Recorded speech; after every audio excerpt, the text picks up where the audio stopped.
Warahmatullahi wabarakatuh. Waalaikumsalam warahmatullahi wabarakatuh. Alhamdulillahirabbil alamin. Wassalatu wassalamu ala asrofil anbiya'i wal mursalin wa ala alihi wa sahbihi rasulillahi ajma'in. Yang sama-sama kita hormati Bu Dr. Pramita, adik-adik sekalian yang hadir pada malam hari ini. Syukur, alhamdulillah, marilah tidak henti-hentinya kita persembahkan kehadiran Allah Subhanahu wa taala yang telah memberikan kesehatan, kenikmatan kepada kita bersama, sehingga pada malam hari ini kita bisa bertemu dalam keadaan sehat walafiat. Tidak lupa salawat beserta salam kita sampaikan juga kepada junjungan alam Nabi besar Muhammad SAW dengan mengucapkan Allahumma sholli ala Muhammad wa ala ali Muhammad.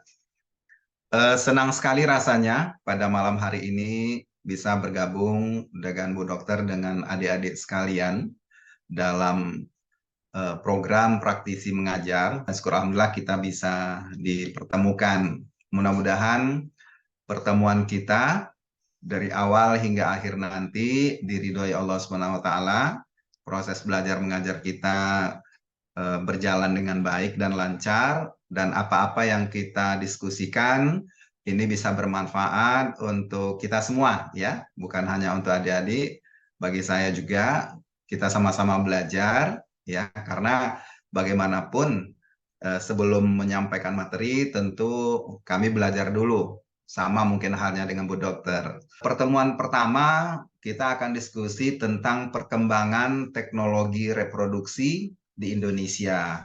Yang pertama, inseminasi buatan. Saya yakin yang hadir pada malam hari ini pasti sudah pernah mendengar kata inseminasi buatan. Betul tidak? Ada nggak yang belum pernah dengar? Betul, Pak. Ya, alhamdulillah berarti semuanya sudah pada tahu ya apa itu inseminasi buatan. Apalagi ya bisa saja ada beberapa adik-adik sekalian yang sudah melakukan. Mungkin pernah bekerja di dinas peternakan atau pernah bekerja di balai inseminasi buatan atau seperti apa ya. Nah, sekarang kita ulang-ulang kembali pelajaran kita. Yang pertama, teknologi reproduksi yang berkembang di Indonesia itu adalah inseminasi buatan. Nah, inseminasi buatan ini atau kita singkat dengan IB adalah generasi pertama teknologi reproduksi ya yang ada di Indonesia ya.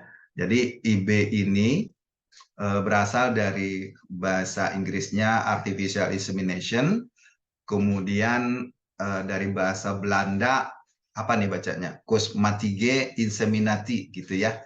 Terus ada Prancisnya insemination artificielle, ada juga dari bahasa Jermannya künstliche Besamung. Nah, kira-kira begitulah bunyi bahasanya. Maklum nggak ahli bahasa. Nah, artificial itu artinya adalah tiruan atau buatan ya.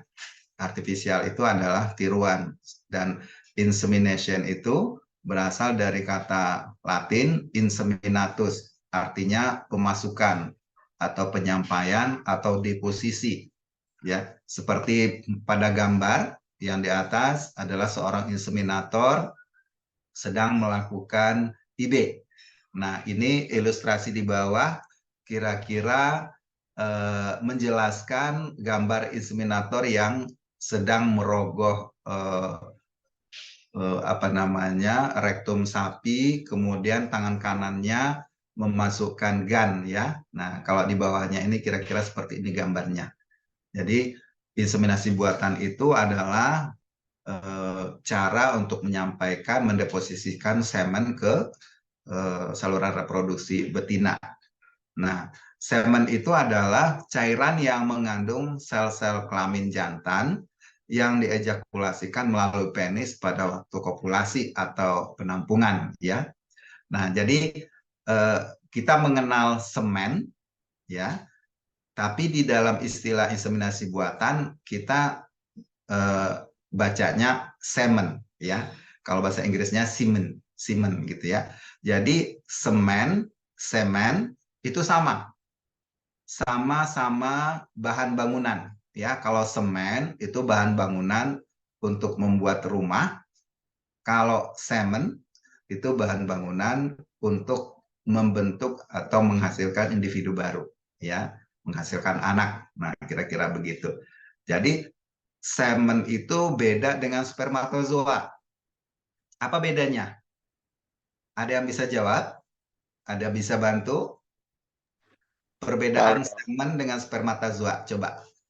kalau spermatozoa itu sel penyusun semen, Pak.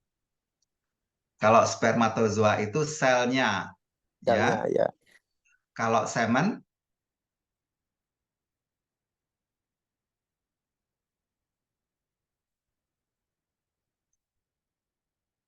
yang lain, ada yang bisa bantu?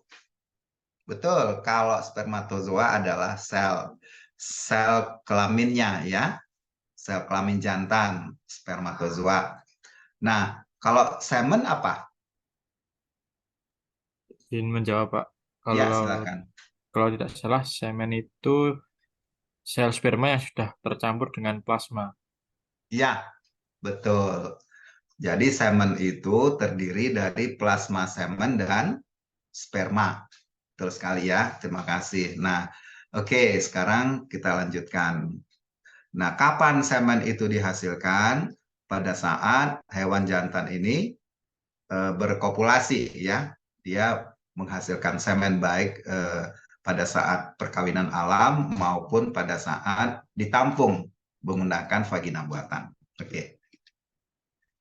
Nah, jadi sebagaimana yang kita sampaikan tadi, definisi dari eh, inseminasi buatan itu adalah pemasukan atau penyampaian semen ke dalam saluran kelamin betina dengan menggunakan alat buatan manusia, ya, dan bukan secara alami. Itu aja bedanya. Dia menggunakan alat buatan manusia bukan secara alami, ya. Kalau kopulasi, pemasukan penyampaian semen ke dalam saluran kelamin betina secara alami, ya, menggunakan alat kelamin jantan. Nah, itu kira-kira definisi dari kopulasi. Kopulasi bisa juga disebut dengan apa ya, perkawinan secara alam atau coitus gitu ya. Nah, tujuan IB adalah mengupayakan tingkat fertilitas yang tinggi dan membuat program pengembangbiakan ternak yang dijamin menghasilkan keturunan yang superior. Nah, jadi tujuan IB ini adalah untuk meningkatkan kualitas anak, ya. Kalau untuk meningkatkan kualitas anak, tentu semen yang kita gunakan itu adalah semen yang kualitasnya baik, kualitasnya bermutu, kualitasnya tinggi. Tapi kalau kita gunakan semen yang berasal dari ternak jantan yang kita tidak tahu kualitasnya, berarti tujuan IB-nya tidak tercapai, ya. Jadi yang menjadi hal yang sangat penting yang perlu kita garis bawahi adalah pejantan IB ini betul-betul harus tercatat, terbukti bahwa dia memang mempunyai tingkat kualitas yang baik. Nah, kalau IB, ya, menggunakan hewan jantan yang ditampung spermanya yang kualitasnya menjadi tanda tanya besar, itu tidak cocok untuk inseminasi buatan. Kemudian fertilitas yang tinggi dan perkembangbiakan yang teratur adalah syarat bagi kelanjutan setiap peternakan. Jadi keberhasilan program pemeliharaan ternaknya hanya dapat dicapai dengan program seleksi terhadap keturunan hasil perkawinan. Nah, jadi dari hasil perkawinan menghasilkan anak, anak itu diseleksi mana yang bagus untuk menjadi induk, mana yang bagus untuk menjadi pejantan, nah itu dipertahankan. Tetapi kalau dari hasil seleksinya menentukan bahwa ini tidak cocok untuk ternak bibit, baik jantan maupun betina, maka dia masuk kepada kategori ternak potong gitu ya. Jadi dia dibesarkan sebagai ternak potong. Nah, ini maksudnya. Kemudian kita lanjutkan. Sedikit kita ulas terkait dengan sejarah inseminasi buatan. ya, adik sekalian ya. Dulu ceritanya ya, seorang pangeran Arab yang berperang melawan pangeran lain, ini biasa ya, negara tetangganya, pada permulaan abad ke-14 dengan menggunakan sebuah tampon kapas mencuri semen dari dalam vagina seekor betina musuhnya yang baru saja dikawinkan dengan pejantan yang terkenal cepat larinya. Jadi kalau untuk perang itu kendaraan zaman dulu itu adalah kuda ya, yang dipakai adalah kuda. Dan kuda ini tentu adalah kuda-kuda pilihan, ya tentu yang mempunyai lari yang cepat ya, kecepatan tinggi. Nah, jadi si pangeran ini ingin punya kuda yang juga larinya cepat seperti kuda yang dimiliki oleh musuhnya. Jadi dia mencuri semennya ya, menggunakan tampon pada betina yang baru saja dikawinkan. Nah, kemudian tampon itu dimasukkan ke dalam vagina kuda betinanya sendiri yang kebetulan sedang birahi. Dan ternyata kuda betina tersebut bunting dan melahirkan anak. Setelah diuji ternyata anaknya juga memiliki kecepatan lari yang cepat ya. Jadi sesuai dengan harapan seorang pangeran Arab ini. Nah, itu asal muasal sejarahnya inseminasi buatan. Kemudian pada tahun 1677, Anton van Leeuwenhoek, sarjana Belanda yang menemukan mikroskop, beserta muridnya Johann Hem, yaitu orang pertama yang melihat sel-sel kelamin jantan yang jumlahnya tidak terhitung katanya. Dia menyebutkan sel kelamin jantan itu sebagai animalculae, ya berarti jasad-jasad ternik hewani yang mempunyai daya gerak yang maju, yang progresif, daya gerak ke depan yang kencang. Nah, kemudian mereka menamakan sel-sel kelamin jantan tersebut dengan nama spermatozoa. Jadi Anton inilah yang menemukan spermatozoa ya, pertama mengamati di bawah mikroskop. Kira-kira gambarnya seperti yang adik-adik lihat di layar begitu. Kemudian pada tahun berikutnya 1678, seorang dokter dan anatom Belanda, Reitner de Graaf, menemukan folikel pada ovarium kelinci. Nah, tadi kalau Anton van Leeuwenhoek menemukan sperma, sel kelamin jantan, beda halnya dengan Reitner de Graaf menemukan sel kelamin betina, ya, namanya folikel pada ovarium kelinci. Nah, percobaan IB dilakukan pertama kali pada tahun 1780 oleh Lazzaro Spallanzani pada anjing. Kemudian tahun 1890 dilakukan di Eropa pada peternakan kuda, namun angka konsepsinya masih rendah, sehingga perkembangan IB timbul dan tenggelam. Ada kalanya baik, ada kalanya tidak berhasil, ya. Jadi ilmu reproduksinya, terutama IB-nya, timbul tenggelam. Kemudian Prof. Hauptmann dari Jerman Barat menyarankan IB ini dilakukan setelah kawin alam dengan cara setelah betina kawin alam, lalu vaginanya dikuakkan dengan spekulum, ya, atau dibuka dengan spekulum, kemudian spermanya diambil dengan spuit, lalu diencerkan dengan susu sapi, dan disuntikkan kembali kepada betina tersebut. Nah, ini adalah untuk mengantisipasi semen yang tidak masuk ke saluran reproduksi betina. Jadi Prof. Hauptmann ini menduga bahwa setelah sapi itu kawin alam, kemungkinan besar semen yang diejakulasikan itu tidak sampai ke saluran reproduksinya atau ke uterusnya betina. Jadi dia upayakan mengambil kembali semen yang sudah tercecer di vagina itu, dilarutkan dengan susu, kemudian disuntikkan kembali ke alat kelamin betina. Lalu tahun 1902, Sen dan Stribold dari Denmark berhasil meningkatkan konsepsi dari 8 kuda betina. Kemudian seterusnya sampai akhirnya IB ini baru digunakan secara serius di Rusia oleh Prof. Elia Ivanov. Dia menghasilkan 31 konsepsi pada 39 kuda betina di peternakan kuda kerajaan Rusia. Jadi lumayan banyak ya, dari 39 betina yang dikawinkan, berhasil bunting sebanyak 31 ekor. Nah, kemudian di Indonesia, IB ini pertama kali dikenalkan oleh Prof. B. Seid dari Denmark di Fakultas Kedokteran Hewan dan Lembaga Penelitian Peternakan Bogor. Ya, jadi IB pertama itu di Bogor.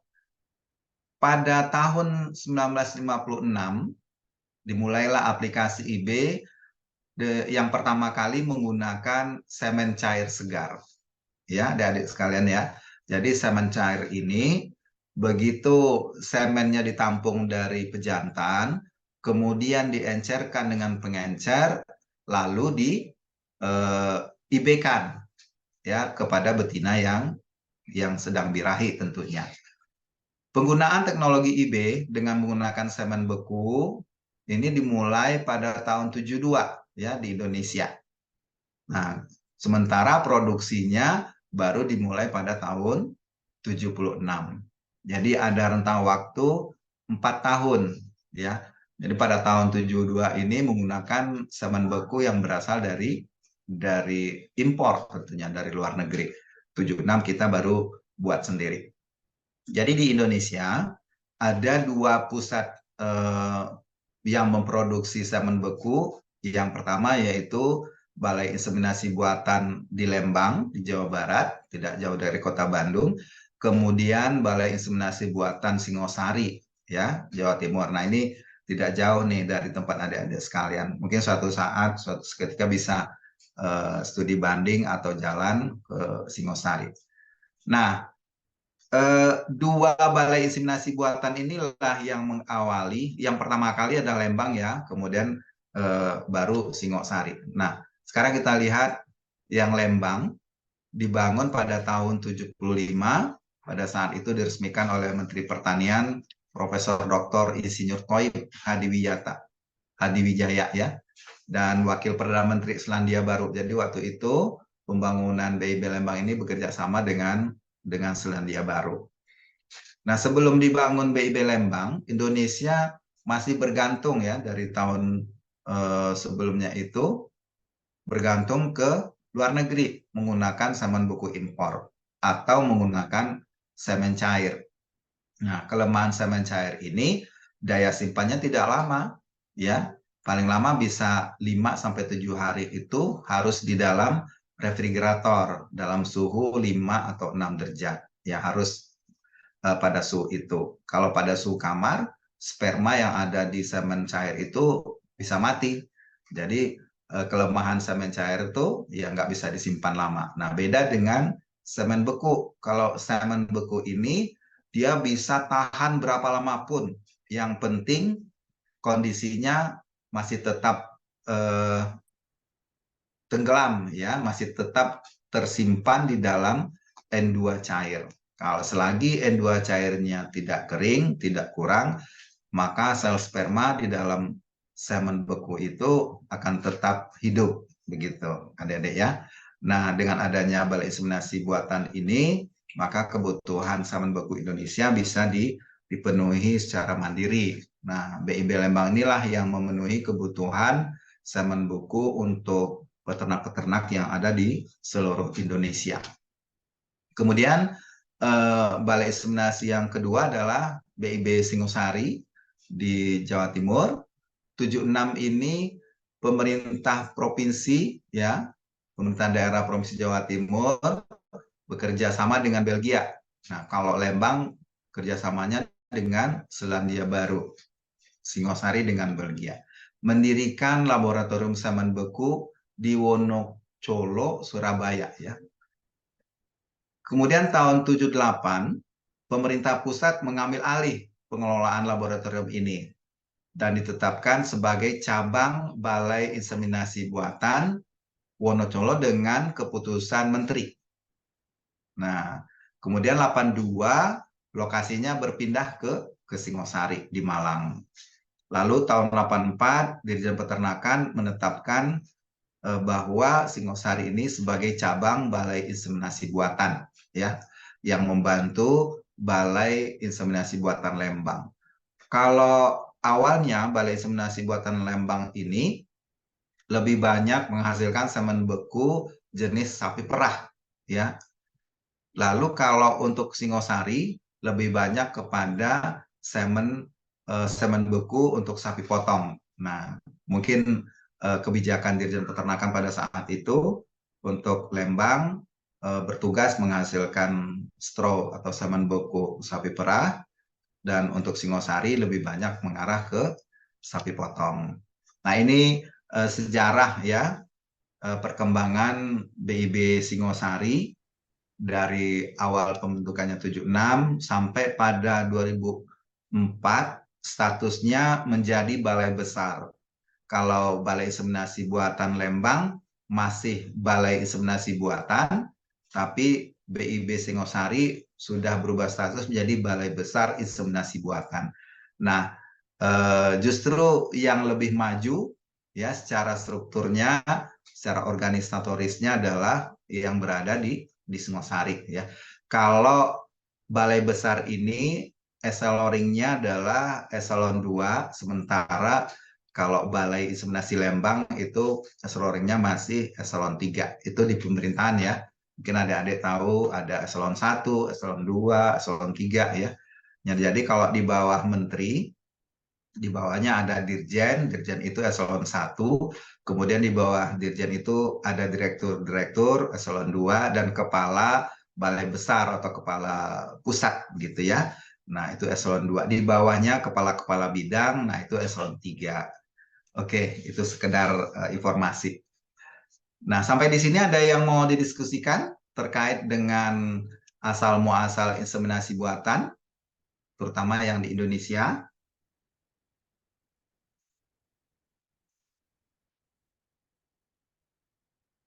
Belum ada ya? Nah, sekarang kita lanjut secara sekilas prosedur IB. Nanti kita akan bahas secara mendetil prosedur IB ini di pertemuan berikutnya ya. Nah, sekarang kita sekilas saja dulu. Yang pertama yang perlu dilakukan itu adalah seleksi pejantan. Kenapa? Seleksi pejantan ini sangat dipersyaratkan pada program IB. Ya, seperti kita diskusikan sebelumnya. Kalau pejantannya tidak tercatat, pejantannya kita tidak tahu silsilahnya, nah itu tidak cocok dipakai untuk IB. Ya, kalau mau pakai ya pakai aja untuk kawin alam, meskipun badannya besar gitu ya, hasilnya tinggi, itu kurang cocok untuk IB karena IB ini pejantannya harus tersertifikasi, tetua-tetuanya harus tercatat gitu ya. Nah, yang pertama kita lakukan adalah seleksi pejantan. Nah, pejantan-pejantan unggul ini diseleksi dari program breeding yang terencana dipakai dalam penyediaan semen beku. Nah, seekor pejantan unggul itu dapat menghasilkan 25.000 ekor anak per tahun ya, menggunakan semen beku. Kalau kita bandingkan menggunakan kawin alam ya, pejantan itu paling kuat bisa melayani betina itu ya tidak ya sangat jauh ya kalau dibandingkan menggunakan semen beku. Kalau untuk semen beku bisa sampai 25.000 ekor anak per tahun. Nah, kalau untuk kawin alam bisa kita bayangkan hanya beberapa betina yang bisa dilayani oleh seekor pejantan. Nah, kalau secara alami biasanya perbandingan jantan dan betina untuk kawin alam itu lebih kurang adalah 1:10. Berarti kalau betinanya ada 10 dibutuhkan 1 ekor jantan. Kalau ada 20 ya harus 2 ekor jantan. Kira-kira perbandingan seperti itu. Sehingga selama hidup dari seekor pejantan unggul itu dapat diperoleh lebih kurang 150.000 ekor anak. Nah, ini adalah salah satu keuntungan menggunakan IB, ya, kawin menggunakan IB, menggunakan semen beku dari seekor pejantan. Jadi kita tidak perlu memelihara banyak pejantan, ya, cukup beberapa ekor seperti di balai-balai yang ada itu tidak banyak, ya. Namun dia bisa menghasilkan straw atau semen beku dalam jumlah yang luar biasa, gitu ya. Kemudian yang kedua adalah penampungan semen. Jadi penampungan semen ini dilakukan pada pejantan-pejantan terpilih, ya, pada pejantan yang sudah kita seleksi, sudah diketahui produksi semennya berapa liter, kemudian spermanya berapa konsentrasinya, kemudian anak yang dihasilkan seperti apa pertumbuhan berat badannya untuk sapi potong, kemudian seperti apa pula produksi susunya, ya, sudah tercatat semua. Kalau memenuhi syarat baru kita lakukan penampungan semen. Nah, untuk penampungan semen ini bisa menggunakan vagina buatan, ya, seperti gambar, bisa menggunakan elektroejakulator, menggunakan alat, ya, menggunakan alat yang disambungkan dengan energi listrik, ya. Kemudian bisa juga dengan cara pengurutan atau massage begitu, ya. Jadi ada beberapa cara, bisa menggunakan vagina buatan, elektroejakulator, dan pengurutan. Nah, jadi kira-kira proses penampungannya seperti pada gambar, ya, menggunakan hewan, bisa dummy, bisa hewan hidup, kemudian pejantan yang akan kita tampung akan melakukan mounting, gitu ya. Pada saat dia mounting, petugas dengan sigap, ya, langsung mengarahkan penis pejantan itu ke vagina buatan. Jadi vagina buatan ini dirancang sedemikian rupa mendekati kondisi vagina alami, ya, baik dari suhunya, baik dari kekenyalannya, ya. Artinya diupayakan semirip, sesama mungkin dengan kondisi vagina alami, gitu. Nah, sehingga si pejantan ini tidak menyangka bahwa dia sedang melayani vagina buatan. Oke. Nah, penampungan semen yang umum dan rutin dilakukan dalam kegiatan IB menggunakan vagina buatan. Ya, vagina buatan ini terdiri dari selongsong karet yang keras, kuat, kemudian dilapisi dengan karet yang lembut, lalu diberi pelicin. Biasanya dikasih vaselin, ya, supaya tidak menyebabkan iritasi pada penis si pejantan, ya. Karena pada saat dia berkopulasi, penis itu akan bersentuhan dengan vagina buatannya. Nah, supaya tidak lecet, tidak iritasi, maka diberi pelicin. Kemudian salah satu ujungnya dilengkapi dengan tabung untuk menampung semen, ya, yang dihasilkan pada saat penampungan. Nah, metode ini sering dilakukan, ya, sehingga kenapa dia lebih sering digunakan dibandingkan dengan elektroejakulator dan pengurutan? Karena kalau menggunakan vagina buatan, hasilnya akan sama persis dengan pada saat dia kawin alam. Artinya semen yang hasilkan tidak terkontaminasi oleh urin, tidak terkontaminasi oleh kotoran-kotoran lain, ya. Berbeda dengan menggunakan elektroejakulator. Pada saat kita menggunakan elektroejakulator bisa saja plasmanya lebih banyak ketimbang sel spermanya. Tapi kalau kawin alam, komposisi antara sperma dan plasma semen itu imbang karena dia berkopulasi secara alami, begitu, ya. Nah, elektroejakulator ini caranya adalah dengan memasukkan probe ejakulator yang sudah dialiri aliran listrik DC, biasanya menggunakan baterai atau aki, lalu diberi tegangan, ditekankan ke arah penis, nanti lama-lama penisnya terangsang dan terjadilah ejakulasi. Nah, hal ini biasanya ejakulasinya tidak normal, ya, kurang normal dibandingkan dengan ejakulasi pada saat menggunakan vagina buatan. Nah, elektroejakulator ini lebih banyak dipakai pada pejantan yang sudah tidak bisa lagi melayani vagina buatan. Maksudnya begini, mungkin karena badannya sudah gede begitu ya, kegedean mungkin dah lewat 1 ton, sehingga dia tidak bisa lagi melakukan mounting, tidak bisa lagi meloncat seperti pada gambar. Kalau menggunakan vagina buatan kan harus meloncat dulu, baru melakukan kopulasi ya. Nah, ada pejantan-pejantan yang di BIB itu tidak mampu lagi berkopulasi secara alami, sehingga harus menggunakan elektroejakulator ya. Kenapa digunakan ini? Karena potensinya untuk menghasilkan semen beku masih kuat, masih bagus. Kemudian mutu atau kualitas semennya juga tinggi. Jadi makanya dibela-belain pakai elektroejakulator. Nah, kalau massage atau pengurutan, petugas itu tetap melakukan merogoh pada rektum pejantan itu, lalu melakukan pengurutan ya, massage pada pangkal ekornya ya, di pangkal penisnya, sehingga dengan massage itu penisnya terangsang untuk berkopulasi, baru semennya ditampung menggunakan gelas Erlenmeyer atau gelas lainnya ya, tabung lainnya. Nah, ini juga kualitasnya kurang baik dibandingkan dengan menggunakan vagina buatan. Oleh sebab itu, di mana-mana inseminasi buatan menggunakan, lebih umum menggunakan vagina buatan selain penggunaannya mudah, efisien, dan hasil spermatozoa atau semen yang dihasilkan itu kualitasnya jauh lebih tinggi dibandingkan dengan metode elektroejakulator maupun massage. Nah, kira begitu. Sampai di sini ada yang mau didiskusikan adik-adik sekalian?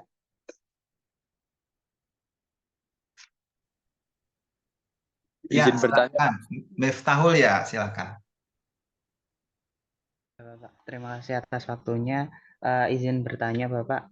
Ya. Tadi terkait dengan penampungan semen kan dijelaskan bahwa penampungan semen itu dilakukan secara rutin untuk kebutuhan IPING ya, Pak. Iya. Nah, itu kalau untuk pejantan yang sudah terseleksi, pengambilan semen itu dilakukan sebanyak berapa kali atau rentan waktunya itu berapa, Pak? Apakah sebulan pasti ada pengambilan atau seperti apa, Pak? Terima kasih. Ya.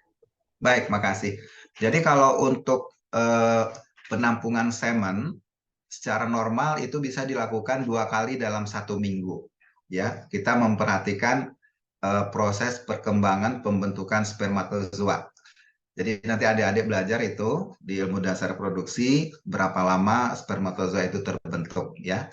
Karena kalau tidak ditampung, spermatozoa yang ada di testis itu akan mati, kemudian akan terserap ya, akan terserap secara alamiah. Nah, oleh oleh tubuh kita. Jadi secara normal umum dilakukan adalah 2 kali dalam 1 minggu. Begitu Miftahul ya. Baik, Bapak, terima kasih atas jawabannya. Ya, baik. Yang lain masih ada?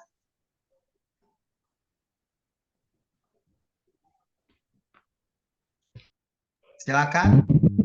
Saya nggak bisa lihat. Dek Ya. Rido, silakan Dek. Rido ya. Silakan, Rido. Izin bertanya dengan Bapak ya terkait tadi PPT yang sudah disampaikan Bapak tentang metode IB oleh Profesor Hoffman dari Jerman Barat tadi Bapak. Kan pada saat sperma diambil dengan sebuit, kemudian diajarkan dengan susu sapi, dan disuntikan kembali kepada betina, yang jadi pertanyaan ketika sperma tersebut dicampurkan dengan susu sapi, apakah tidak ada perubahan kualitas sperma pada sperma tersebut Bapak? Oke, baik. Ya, jadi pertanyaannya, apakah kualitas spermatozoanya tidak mengalami penurunan pada saat diambil dan dicampur kembali dengan susu, begitu ya? Nah, memang susu ini dia bertindak sebagai bahan pengencer. Salah satu bahan pengencer yang alami yang sering digunakan terutama di BIB Lembang, ini menggunakan susu ya, susu skim milk, susu tanpa lemak ya, biasanya menggunakan itu. Bisa juga menggunakan susu segar tetapi dengan cara memanaskan, sterilisasi, dan lemaknya dibuang. Nah, pada saat mengambil kembali spermatozoa yang sudah dikopulasikan itu, kemudian mencampurkan kembali menggunakan susu, bisa saja kualitas spermatozoanya atau kualitas semennya akan mengalami penurunan ya. Nah, tetapi syaratnya pada saat kopulasi itu terjadi, sesegera mungkin sperma itu diambil. Sesegera mungkin diambil, kemudian dilarutkan, diencerkan kembali. Nah, secara ilmu modernnya, motilitas yang ada pada sperma pada saat kita encerkan, artinya kalau diambil kemudian dicampur dengan susu, itu kan baru menjadi semen segar ya, semen cair segar ya. Jadi salah satu syarat kualitas semen segar cair itu motilitasnya adalah minimal 80% ya, 80%. Nah, kalau kualitas tentu saja tergantung dari kondisi vulva yang ada pada betina yang dikawini. Ya, apakah dia tercemar oleh feses kah, oleh kotoran kah, ya. Nah, inilah yang menyebabkan penurunan kualitas pada semen yang dihasilkan. Nah, ini kan ilmunya berkembang terus ya, Adik ya. Mungkin pada saat itu hasilnya tidak juga maksimal seperti yang disarankan Profesor, terus dikaji kembali, kemudian pada perkembangannya diketahuilah bahwa pengencer semen itu syaratnya harus menyerupai plasma semen, harus punya energi untuk hidup spermanya, harus punya tekanan osmosisnya yang isotonis, pH-nya harus normal, kemudian dia punya antibakteri. Dari perkembangan sejarah itu, para tenaga ahli, profesor itu belajar dan peneliti terus, sehingga dihasilkanlah metode yang sudah established seperti saat ini. Jadi kalau pertanyaannya apakah kualitasnya tidak menurun, bisa saja menurun, ya, karena setelah dia bercampur, ya, kemudian dia masuk ke dalam vagina, kemudian diambil kembali, tentu kondisinya sudah bercampur dengan benda-benda yang tidak alami baginya. Contoh, mungkin di vaginanya ada kotoran, atau di vagina itu pada saat betina birahi, vagina itu suhunya lebih tinggi daripada suhu badan normal, ya. Itu salah satu ciri-ciri birahi. Nah, pada saat sperma bersentuhan dengan suhu yang lebih hangat, bisa saja pergerakannya itu menjadi lebih kencang, ya. Nah, setelah itu ditampung, bisa saja pergerakannya menjadi lemah kembali. Nah, begitu. Kira-kira begitu. Kira-kira terjawab ya? Ada kemungkinan terjadinya penurunan kualitas. Baik, ada dua tadi yang silakan, masih ada? Dek Rizal, silakan Dek. Sebelumnya izin tanya, tadi Ya, kan silakan. kalau seumpama sperma sapi yang diambil dari kayak vagina buatan itu bertahannya berapa lama ya Pak ya, dari keluarnya semen tersebut sampai ke vagina buatannya. Nah, itu untuk vagina buatannya itu emang udah ada langsung wadahnya supaya bisa bertahan lama atau nanti harus dipindahkan lagi seperti itu Pak? Oh iya, baik. Jadi vagina buatan itu nanti di pelajaran di materi memproduksi semen beku kita akan belajar lebih detail ya, mulai cara penampungan, kemudian pengenceran dan seterusnya. Makanya pada sesi ini saya tidak menampilkan gambar vagina, tapi nggak apa-apa. Jadi tadi sudah dijelaskan vagina buatan itu seperti selongsong, ya, ada selongsong, kemudian di pangkalnya dilapisi dengan karet tipis, lembut, kenyal, kemudian pada selongsong bagian belakang disambungkan atau dilengkapi dengan tabung reaksi biasanya. Tabung reaksi, ada pernah lihat tabung reaksi yang 10 mili ya, atau yang lebih. Nah, itu disambungkan ke vagina buatan yang paling ujung. Nah, pada saat vagina buatan ini akan kita gunakan, dia diisi dulu dengan air panas, ya sekitar 75 derajat. Ini untuk meniru kondisi vagina alami. Jadi kalau vagina alami pada saat birahi itu kan membengkak ciri-cirinya, kemudian hangat, kemudian kalau warnanya agak merah sedikit dibandingkan normal, ya. Jadi kondisi ini yang ditiru oleh manusia, oleh pencipta vagina buatan. Nah, digunakanlah air hangat, kemudian ditiup sehingga pangkalnya itu mengembang, menyempit dan kenyal gitu. Kemudian di ujungnya ini, di pangkalnya ini diberi vaselin. Vaselin itu juga tidak boleh terlalu dalam, paling-paling ya 10 cm dari pangkal vagina. Nah, kenapa? Karena terlalu dalam ke dalam nanti vaselinnya bisa bercampur dengan semen yang kita tampung. Jadi pada saat si jantan kopulasi menaiki betina, gitu ya, teaser istilahnya, si petugas itu dengan cepat menangkap pangkal penis, ya, pangkal penis sapi yang akan kita tampung semennya. Jadi yang harus dipegang oleh tangan kiri petugas penampung semen ini adalah pangkal penisnya yang masih ketutup oleh kulit. Ya, kalau preputium itu biasanya kan yang di ujung ya. Nah, yang di pangkalnya. Nah, kalau saat ejakulasi kan ujung penis itu terbuka dari preputium. Itu tidak boleh disentuh. Kalau bagian yang penis yang terbuka itu disentuh, malah dia tidak jadi kopulasi, dia masuk lagi ke dalam. Jadi pangkal penis itu yang dekat dengan abdomen, dekat perutnya itu yang dipegang, kemudian diarahkan, ditarik ke arah keluar, lalu vaginanya kita masukkan ke penis. Ya, dengan kondisi seperti itu, si pejantan yang akan kita tampung ini bisa berejakulasi secara alami. Sesegera mungkin setelah kita menampung, kan kita bisa cek itu, kita buka sedikit setelah kita melakukan penampungan, kita buka sedikit, kita intip, ya. Tetapi syaratnya tidak boleh kena cahaya matahari ya, Dek ya. Jadi biasa penampungan itu diberi atap pelindung sehingga nanti semen yang dihasilkan itu tidak terkena oleh cahaya matahari secara langsung. Nah, diintip, kalau memang sudah ada spermatozoa atau semen yang tertampung, kita serahkan ke bagian laboratorium. Jadi di BIB itu sudah dibagi-bagi petugas yang megang sapi pejantannya, kemudian petugas yang bertugas menampung semennya, ada lagi nanti petugas yang standby di dalam laboratorium.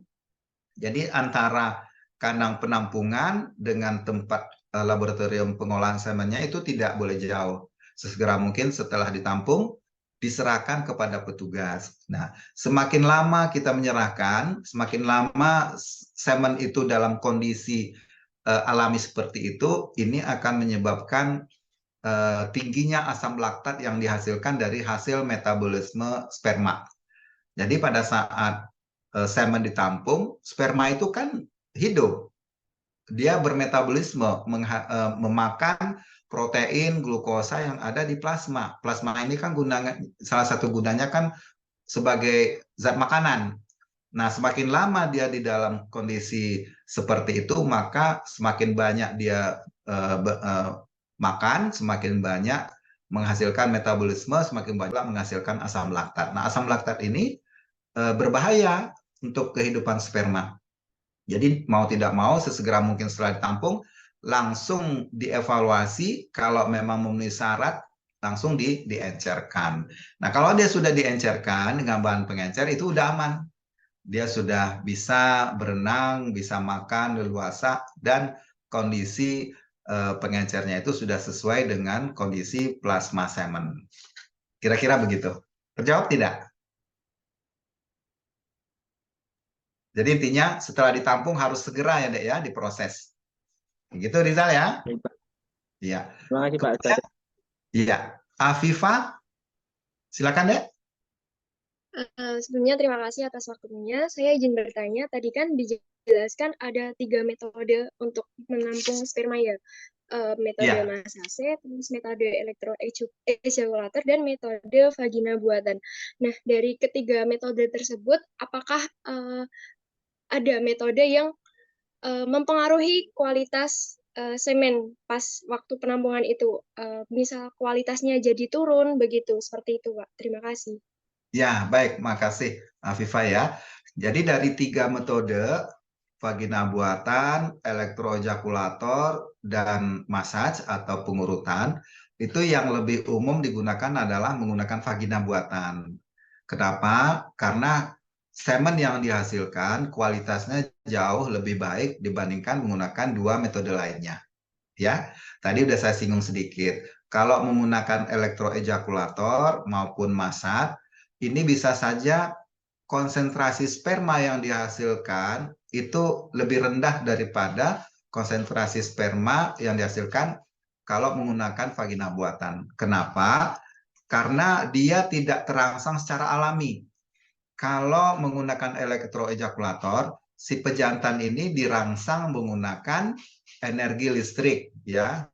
Biasanya prop elektroejakulator itu disambungkan dengan baterai atau aki. Sementara kalau dengan massage pengurutan, itu kita mengurutnya dengan tangan secara manual, merangsangnya secara manual. Nah, jadi rangsangan yang diberikan itu tidak alami sifatnya. Beda dengan menggunakan vagina buatan, ya, dia sudah terbiasa kopulasi, ejakulasi dengan bantuan teaser atau hewan artinya hewan betina atau hewan jantan yang dijadikan teasernya. Jadi kualitasnya jauh lebih baik kalau menggunakan vagina buatan. Kira-kira begitu, Afifah. Baik, terima kasih Pak. Baik, oke. Nah, untuk sementara kita lanjut dulu ya. Lalu setelah kita tampung, segera kita evaluasi ya.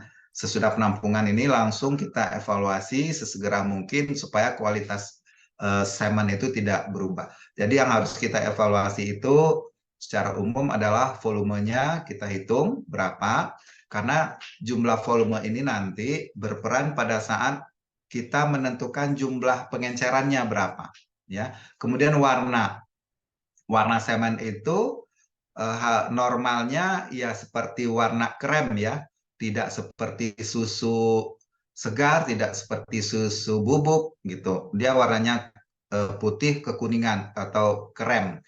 Nah, warna ini juga menentukan kualitas. Kalau warnanya putih seperti susu, itu besar kemungkinan konsentrasi spermanya rendah ya. Jadi kalau warna semen yang dihasilkan itu kemerahan, itu bisa saja ada tercampur darah. Kemudian kalau warna semen itu berwarna kecoklatan, bisa saja bercampur dengan sel-sel yang sudah mati, ya, atau darah yang awalnya merah kemudian berubah warna menjadi coklat atau hitam gitu. Kemudian konsistensinya ini dengan cara menggerakkan sedikit tabungnya. Kalau dia encer, tentu dia cepat sekali bergerak ya. Kalau konsistensinya kental, tentu lambat. Nah, jadi adik-adik nanti kalau biasa melakukan evaluasi semen, nah ini pasti sangat paham nanti. Kemudian motilitasnya, ya motilitas ini pergerakan sperma secara individu maupun secara massa. Kalau volume, warna, dan konsistensi, ini kita evaluasi menggunakan mata telanjang ya, bisa dilihat secara langsung. Tetapi kalau motilitas, kemudian konsentrasi dan penilaian morfologinya, itu harus menggunakan mikroskop. Nah, pada saat ini mikroskop itu udah pada canggih-canggih ya, bisa langsung menentukan berapa motilitasnya, berapa konsentrasinya, sekarang sudah computerized semua. Jadi kalau dulu harus melihat dengan mata, kemudian menilai, ya, menilai secara manual berapa persen motilitas spermanya, bagaimana kondisi morfologinya itu secara manual. Tapi sekarang zaman sudah canggih dengan meletakkan pada gelas objek, ditutup dengan cover glass, ditaruh di bawah mikroskop, hasilnya bisa dilihat di layar televisi dan hitung-hitungannya pun bisa langsung keluar dari komputernya. Oke. Lalu setelah kita evaluasi, ternyata semen yang kita hasilkan itu memenuhi syarat untuk dilanjutkan, untuk diproses lanjutnya kita lakukan pengenceran. Nah, pengenceran ini bisa menggunakan bahan-bahan alami ya yang biasa digunakan itu susu, bisa susu dengan telur gitu ya, bisa ada yang menggunakan air kelapa campur telur. Kemudian ada juga yang menggunakan tris atau sitrat, banyak macam pengencer itu. Kemudian sekarang ada lagi pengencer yang sudah jadi. Jadi begitu kita dapat semen, langsung ditambahkan pengencer pabrikan. Jadi sudah lebih gampang ya kerjanya sekarang. Nah, jadi syarat pengencer itu harus sama seperti kondisi plasma semen. Jadi kondisi plasma semen inilah yang ditiru untuk membuat pengencernya ya. Jadi dia harus ada buffer isotoniknya, tekanan osmosisnya harus isotonik, kemudian ada karbohidratnya yang digunakan oleh sperma untuk energi, ada protein pelindung untuk melindungi sel spermanya dari cekaman, kemudian ada antibiotik untuk membunuh bakteri yang ikut serta di dalam semen. Kemudian semen ini kalau untuk dibekukan harus ada krioprotektan. Jadi krioprotektan ini adalah bahan pengawet yang digunakan pada suhu minus ya yang sangat tinggi. Contoh minus 192 derajat. Jadi nama zat pengawetnya adalah krioprotektan. Biasanya dipakai gliserol atau dimetil sulfoxide gitu. Nah, jadi kalau kita menghasilkan semen yang baru ditampung, itu bisa diencerkan 10-75 kali. Untuk sapi, untuk domba 5-10 kali, semen kambing 10-25 kali, semen babi, kuda bisa 2-4 kali. Nah, jumlah kalinya ini tergantung dari konsentrasi sperma yang ada di dalam semen. Semakin tinggi konsentrasi spermanya, semakin banyak bahan pengencer yang dibutuhkan. Nah, kalau dia konsentrasinya rendah, berarti jumlah pengencernya juga lebih sedikit yang dibutuhkan. Nah, untuk 1 kali IB dibutuhkan rata-rata 10-15 juta spermatozoa yang hidup motil ya untuk sapi. Jadi rata-rata dipakai untuk 1 straw yang volumenya itu 0,25 mili, 12,5 ya. Karena untuk menghasilkan kebuntingan ya dibutuhkan paling tidak 5 juta sperma hidup. Ya. Jadi karena biasanya hasil pembekuan semen itu 40-50% spermatozoanya mati, maka dipakai 2 kali lipatnya. Syarat minimalnya ada 5 juta sperma. Nah, karena pada saat proses pembekuan itu biasanya 40-50% sperma mati, maka jumlah sperma yang dimasukkan dalam 1 dosis inseminasi buatan itu harus lebih, ya, minimal 2 kali lipat. Jadi biasa dipakai adalah 12,5 juta. Ini untuk sapi. Kemudian 200 juta untuk domba dan kambing, 500 juta untuk babi, dan 1.500 juta untuk kuda. Bagaimana cara menghitungnya? Ya, nah ini kalau sekarang bisa langsung dengan computerized. Jadi kita tahu sekarang begitu kita masukkan sampel, nah ini diketahuilah sekian juta per cc semen. Jadi nanti kita tinggal bagi aja, tinggal hitung berapa volume pengencer yang dibutuhkan. Jadi dengan dosis ini nanti bisa kita tentukan 1 kali ejakulasi itu berapa straw yang dihasilkan, berapa betina yang bisa di-IB-kan oleh pejantan itu. Nah, setelah kita encerkan, kemudian kalau kita ingin menggunakan langsung, bisa kita simpan ya dengan cara menggunakan semen cair. Tetapi kalau kita bekukan, bisa dibekukan, tapi salah satu syaratnya harus menambahkan krioprotektan tadi. Nah, kalau untuk semen segar, semen cair itu tidak perlu krioprotektan, tapi kalau untuk pembukuan wajib menggunakan krioprotektan, ya. Jadi langsung disimpan atau dibekukan. Bisa disimpan di dalam refrigerator, bisa juga dibekukan, disimpan di dalam kontainer. Nah, seperti gambar ini, yang di atas ini adalah straw yang digunakan untuk menyimpan dan membekukan sperma atau semen sapi atau semen-semen ternak yang lainnya. Nah, ini straw yang masih dalam keadaan kosong. Jadi straw ini berbeda warna, berbeda jenis. Ya, biasanya untuk sapi Bali itu warnanya oranye. Nah, beda-beda. Sehingga nanti pada saat petugas di lapangan ingin sapi Bali, dia tinggal ngambil warna oranye aja. Kemudian sapi PO warna biru, dia tinggal ngambil aja. Ya, jadi macam-macam ada warna-warnanya. Nah, lalu setelah proses pembukuan, dimasukkan ke dalam kontainer. Nah, kontainer ini berisi N2 cair atau nitrogen cair yang suhunya minus 196 derajat. Ya, dengan kondisi itu sperma yang ada di dalam straw itu hidup, namun metabolismenya mendekati nol.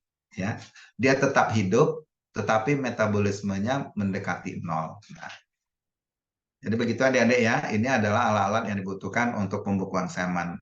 Jadi semen yang sudah diencerkan, kita kemas dengan alat tertentu, ada alat untuk memasukkan ke dalam straw. Straw itu ada yang setengah cc, ada yang 1/4 cc atau 0,25 cc ya, panjangnya lebih kurang 12 cm. Kemudian dibekukan dengan nitrogen cair.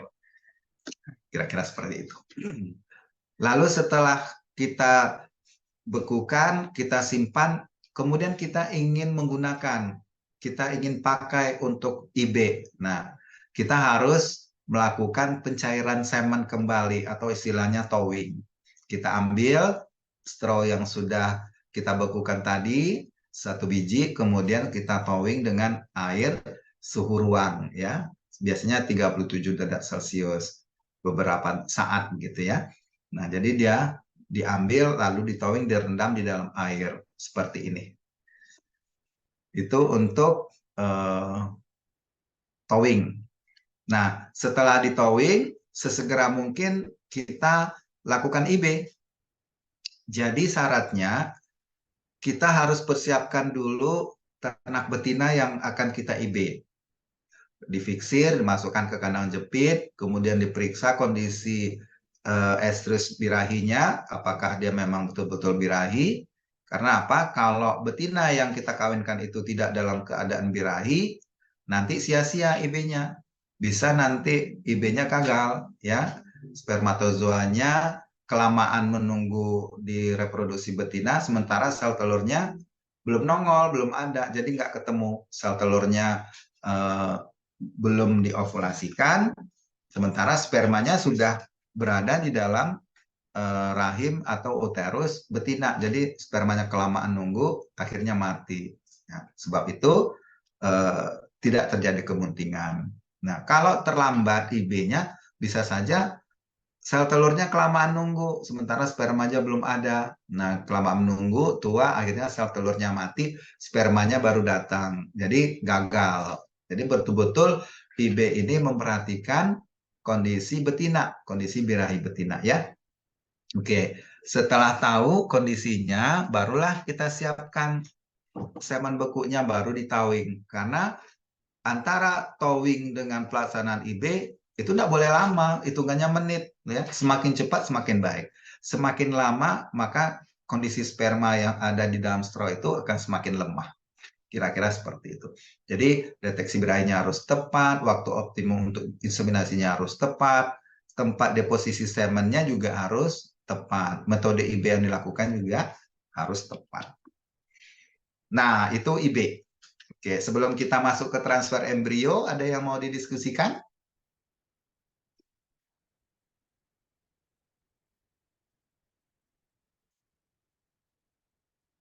Silakan, Malik ya. Iya Pak, izin bertanya. Ya. Tadi kan ada penjelasan itu bahwa semen yang sudah diencerkan itu nggak boleh langsung digunakan. Itu kenapa ya Pak alasannya? Apakah nantinya bila langsung digunakan itu berakibat tidak berhasilnya IB atau bagaimana ya Pak? Oh, gini, semen yang baru saja ditampung itu kan harus kita encerkan dulu, ya, gitu Malik ya. Setelah kita encerkan, itu bisa kita langsung pakai sebagai semen segar, bisa kita simpan sebagai semen beku. Nah, kira-kira begitu. Yang tidak kita langsung pakai itu adalah pada saat semen ditampung langsung dipakaikan untuk IB. Nah, ini yang tidak lumrah. Jadi semen yang sudah ditampung itu harus diencerkan dulu. Karena di dalam pengencer itu ada zat makanannya, ada proteinnya, ada antibakterinya atau antibiotikanya. Nah, kira-kira Malik terjawab nggak pertanyaan Malik? Terjawab Pak. Terima kasih Pak. Ya, baik. Makasih ya. Oke. Yang lain?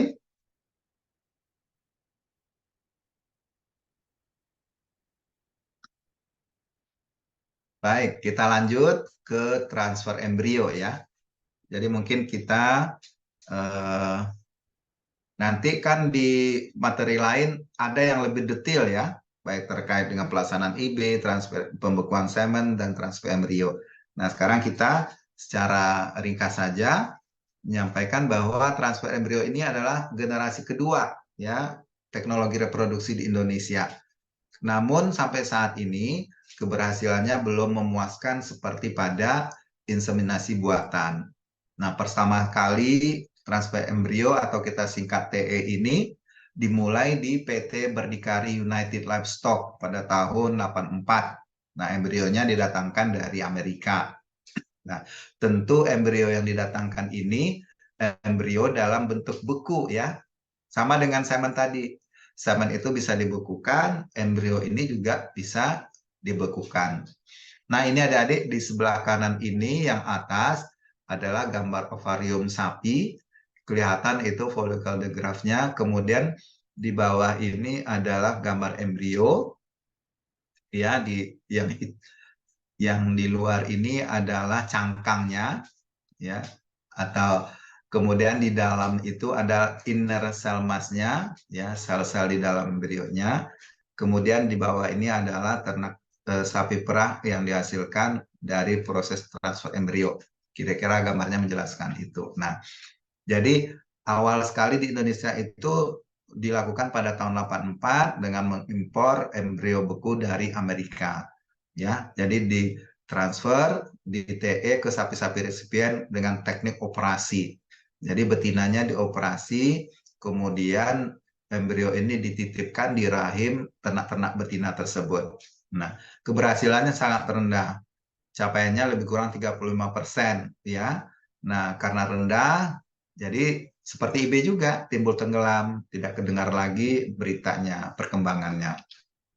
Kemudiannya pada tahun 94, pemerintah Republik Indonesia mendirikan Balai Embrio Ternak ya, BET Cipelang di Bogor. Nah, ini merupakan UPT dari Dirjen Bina Produksi Peternakan ya, dari Kementerian Pertanian. Jadi kalau IB 2, BIB Lembang dan BIB Singosari, kalau embrio ini sampai saat ini baru satu ya, belum ada yang keduanya. Balai Inseminasi, Balai Embrio Ternak. Berbeda dengan Balai Inseminasi Buatan, pada tahun 2000-an itu ada kebijakan pemerintah pusat untuk desentralisasi IB. Jadi pemerintah daerah yang memiliki dinas peternakan itu diperbolehkan mendirikan balai inseminasi buatan ya, untuk membantu Balai Inseminasi Buatan Lembang dan Singosari menghasilkan semen beku. Jadi sampai saat ini sudah banyak provinsi-provinsi yang mendirikan BIB. Seperti contoh di Riau sudah ada Balai Inseminasi Buatannya, dan bahkan semen bekunya juga sudah SNI dan sudah diperjualbelikan ya secara nasional. Nah, kemudian Lampung, Jambi juga membuat seperti itu. Bali juga ada, Jawa Timur sendiri pun ada. Ya, jadi banyak Kalimantan Selatan, Kalimantan Timur juga banyak banyak daerah-daerah atau provinsi yang membuat balai inseminasi buatan sendiri. Nah, beda dengan embrio transfer karena ini membutuhkan pendanaan yang cukup besar ya, karena peralatannya mungkin high tech semua, kemudian biayanya juga tidak murah. Nah, ini sampai saat ini pemerintah pusat belum mendesentralisasikan BET. Baru satu-satunya ada di Indonesia adalah yang ada di Bogor ini. Jadi tugasnya adalah memproduksi embrio, melakukan penyimpanan, kemudian penyaluran embrio ke daerah-daerah ya untuk program transfer embrio. Nah, jadi wajar masyarakat kita banyak berharap dengan BET Cipelang ini. Karena apa? Karena kalau menggunakan embrio itu adalah hasil perkawinan antara jantan unggul dan betina unggul. Kalau IB itu hanya mengandalkan pejantan yang unggul ya. Nah, betina-betinanya menggunakan betina-betina yang ada di seluruh Indonesia yang tidak tahu kualitasnya seperti apa. Tapi kalau embrio transfer ini wajib menggunakan jantan yang unggul, betinanya juga unggul. Jadi embrio itu nanti dikirim ke daerah-daerah, kemudian dititip ke betina-betina yang ada di daerah-daerah. Jadi betina yang ada di daerah seperti provinsi-provinsi lain itu hanya tempat penitipan embrio ya. Embrionya dihasilkan oleh BET Cipelang, kemudian dititip ke betina yang ada di daerah, kemudian hamil 9 bulan lahir ya. Secara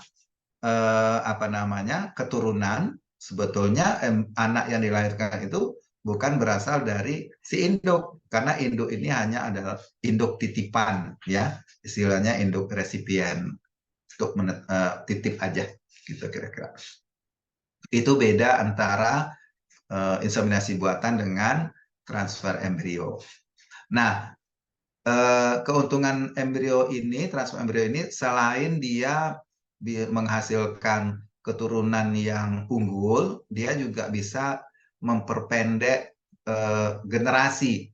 Ya, interval generasi itu dapat diperpendek sehingga perbaikan mutu genetik itu bisa dilakukan dengan cepat. Ya, jadi pada saat seekor betina melahirkan anak, kemudian nanti setelah itu dia menyusui, kemudian kering kandang, ya, kemudian tunggu involusi uterinya, lalu setelah itu bisa dikawinkan, dititipkan lagi embrionya pada birahi selanjutnya, bisa menerima embrio lagi. Jadi generasinya itu bisa diperpendek, ya, lebih cepat gitu.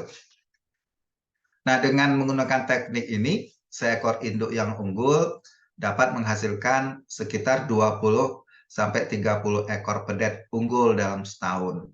Nah, berbeda kalau secara alami, seekor betina kalau melahirkan secara alami paling banyak 1 tahun itu hanya 1 ekor anak, ya, yang dihasilkan. Karena apa? Begitu dikawinkan, bunting 9 bulan, kemudian lahir.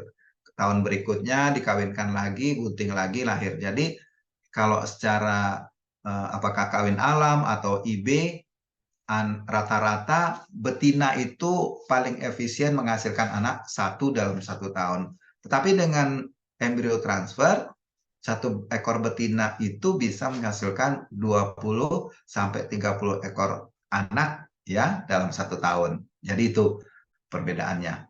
Jadi tentu ini kalau metode ini bisa dilaksanakan, kita tidak perlu lagi impor-impor daging, tidak perlu lagi impor ternak dari luar negeri ya. Sayang sampai saat ini keberhasilan embrio transfer ini belum begitu menggembirakan seperti inseminasi buatan. Nah, jadi dengan adanya transfer embrio ini, ya, terjadi perubahan perdagangan ternak dari ternak hidup menjadi embrio beku. Sekarang orang sudah berupaya memproduksi embrio, kemudian embrio ini diperdagangkan, ya, lintas negara, lintas daerah, Karena apa? Karena keunggulan itu tadi. Kemudian dengan adanya embrio ini, orang bisa menghasilkan berbagai macam ya teknik-teknik yang lain seperti cloning, menghasilkan anak kembar identik, kemudian menghasilkan hewan transgenik, bisa menghasilkan hewan kimera dan seterusnya. Jadi dengan adanya transfer embrio, orang terus berpikir, meneliti, mengembangkan ilmu. Gitu adik-adik ya. Oke. Jadi embrio ini adalah suatu cara untuk memanipulasi fungsi alat reproduksi dengan menggunakan hormon. Jadi kita kenal istilahnya itu dengan superovulasi ya. Jadi pada betina yang unggul kita sebut dengan betina donor, itu kita superovulasi. Artinya dengan perlakuan hormon, seekor betina itu bisa menghasilkan ovulasi lebih daripada 1 sel telur pada 1 siklus birahi. Nah, kalau secara alami 1 kali siklus birahi seekor betina itu hanya menghasilkan 1 ovulasi. Ya, jadi dari sel dari ovarium ya, di ovarium sapi itu kan ovariumnya ada 2, ada kiri kanan ya. Nah, katakanlah ovarium sebelah kiri folikel primernya berkembang menjadi folikel sekunder, folikel tersier, folikel de Graaff. Folikel de Graaff inilah yang berovulasi ya, menjadi sel telur. Keluar dari ovarium, kemudian diovulasikan, oosit atau ovumnya ditangkap oleh fimbriae masuk ke kornua uterinya. Itu secara normal seekor sapi dalam satu siklus birahi hanya bisa menghasilkan 1 ovulasi. Oleh sebab itu 1 ekor sapi itu hanya bisa menghasilkan 1 ekor anak ya. Beda dengan kambing, beda dengan domba. Kalau kambing dan domba pada 1 siklus birahi bisa menghasilkan 2 atau 3 atau lebih ovulasi, sehingga anak kambing domba ini bisa kembar ya, bisa kembar 2, bisa kembar 3, bahkan ada yang kembar 4 ya. Beda dengan sapi. Nah, dengan metode transfer embrio ini orang berpikir bagaimana caranya agar ovulasi pada sapi ini bisa terjadi seperti domba kambing, bisa lebih dari 1 sel telur yang diovulasikan. Makanya timbul istilah superovulasi, diberi hormon. Nah, hormon yang dipakai ini tentu hormon yang bisa merangsang folikel yang ada di ovarium itu tumbuh dan berkembang. Salah satunya adalah follicle stimulating hormone. Nah, nanti adik-adik kan udah belajar ya, FSH. Nah, dengan injeksi FSH, si betina ini bisa menghasilkan ovulasi lebih dari 1. Nah, dengan adanya ovulasi ini, maka nanti dilakukan IB, sehingga yang dikawini oleh sperma, kalau sperma kan banyak ya, minimal yang hidup itu 5 juta. Nah, karena apa? Karena perjalanan spermatozoa ini jauh, banyak rintangan, baru ketemu dengan sel telur. Nah, setelah ketemu sel telur, 1 sel telur itu dibuahi oleh 1 sel sperma. Jadi embrio gitu ya, jadi zigot. Kemudian karena ovulasinya lebih dari 1, maka nanti akan terjadi beberapa perkawinan akan menghasilkan beberapa embrio. Nah, embrio yang sudah berhasil inilah yang ditampung kembali oleh manusia, ya, oleh petugas, kemudian dikembangkan. Nah, itulah yang disebut dengan superovulasi. Kira-kira begitu adik-adik ya. Jadi sama seperti IB tadi, TE ini juga ada hal-hal yang diperhatikan. Yang pertama, seleksi donor dan resipien, ya, harus sesuai persyaratan. Kemudian penyerentakan birahi antara donor dan resipiennya harus sama. Kalau donornya dalam kondisi estrus, berarti resipiennya juga harus dalam kondisi estrus, harus sama. Karena apa? Kalau siklusnya tidak sama, nanti resipiennya tidak bisa menerima embrio yang dititipkan dari hewan donornya. Kemudian superovulasi donornya juga harus memenuhi kriteria tertentu, pelaksanaan IB-nya, panen embrionya, kemudian evaluasi embrio dan transfer embrio ke resipien. Nah, bisa juga embrio yang dihasilkan ini dibekukan, seperti halnya pada semen beku. Kira-kira untuk transfer embrio secara singkat, nanti kita akan bahas lebih detail ya pada pertemuan berikutnya. Nanti bisa kita bahas lebih panjang lebar di sana. Oke, kita lanjut. Oh ya, ada dari Arya ya, silakan Arya. Sebelumnya izin bertanya Pak, tadi kan sempat disinggung terkait apa itu TE itu bisa hormon superovulasi itu maksudnya bisa anak kembar gitu nggih, Pak? Iya, oke. Nah, kemarin itu pernah ada kasus di daerah saya, tapi itu bukan menggunakan TE melainkan menggunakan IB. Nah, itu juga bisa hasilnya itu kembar, Pak. Nah, itu apakah termasuk teknologi IB itu bisa kembar atau itu hormon dari induknya? Terima kasih, Pak. Baik, baik. Nah, di antara adik-adik yang lain, ada bisa bantu jawab pertanyaan Arya? Ada sapi yang lahir kembar. Nah, apakah karena teknologi IB-nya atau hormon dari ibunya? Boleh, salah juga nggak apa-apa. Pokoknya kita diskusi aja. Yang penting berani menyampaikan pendapat. Ya, kita Izin hargai. menjawab, Pak. Ya, Izin silakan menjawab. Satria. Ya. Menurut saya dari pertanyaan Mas Arya tadi kan IB bisa menghasilkan anak kembar, G.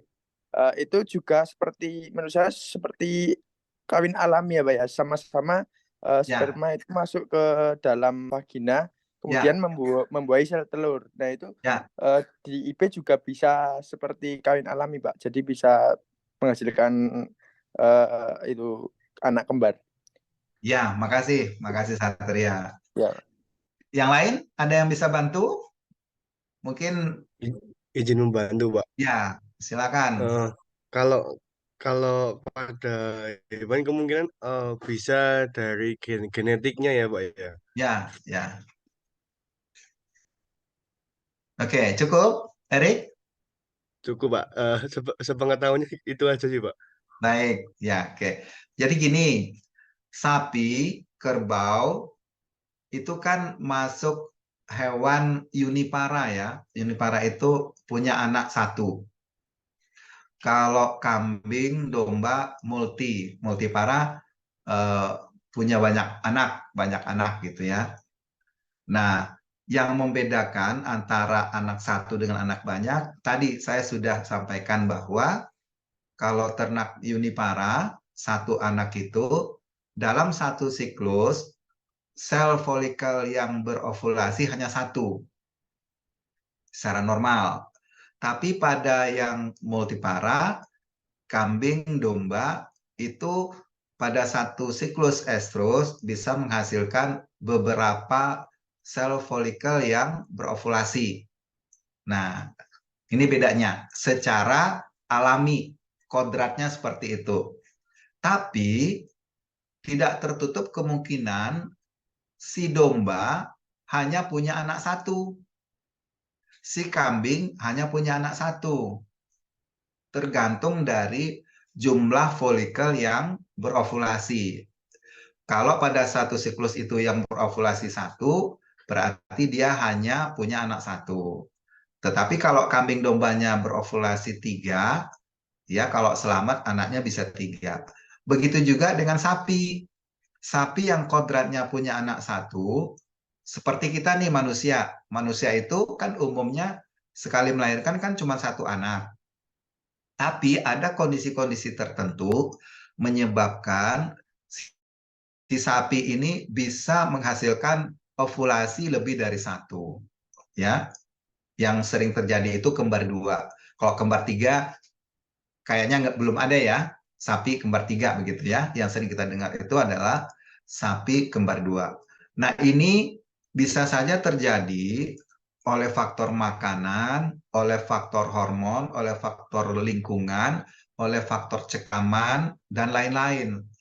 Sehingga sel telur yang ada di ovarium itu berovulasi lebih dari satu.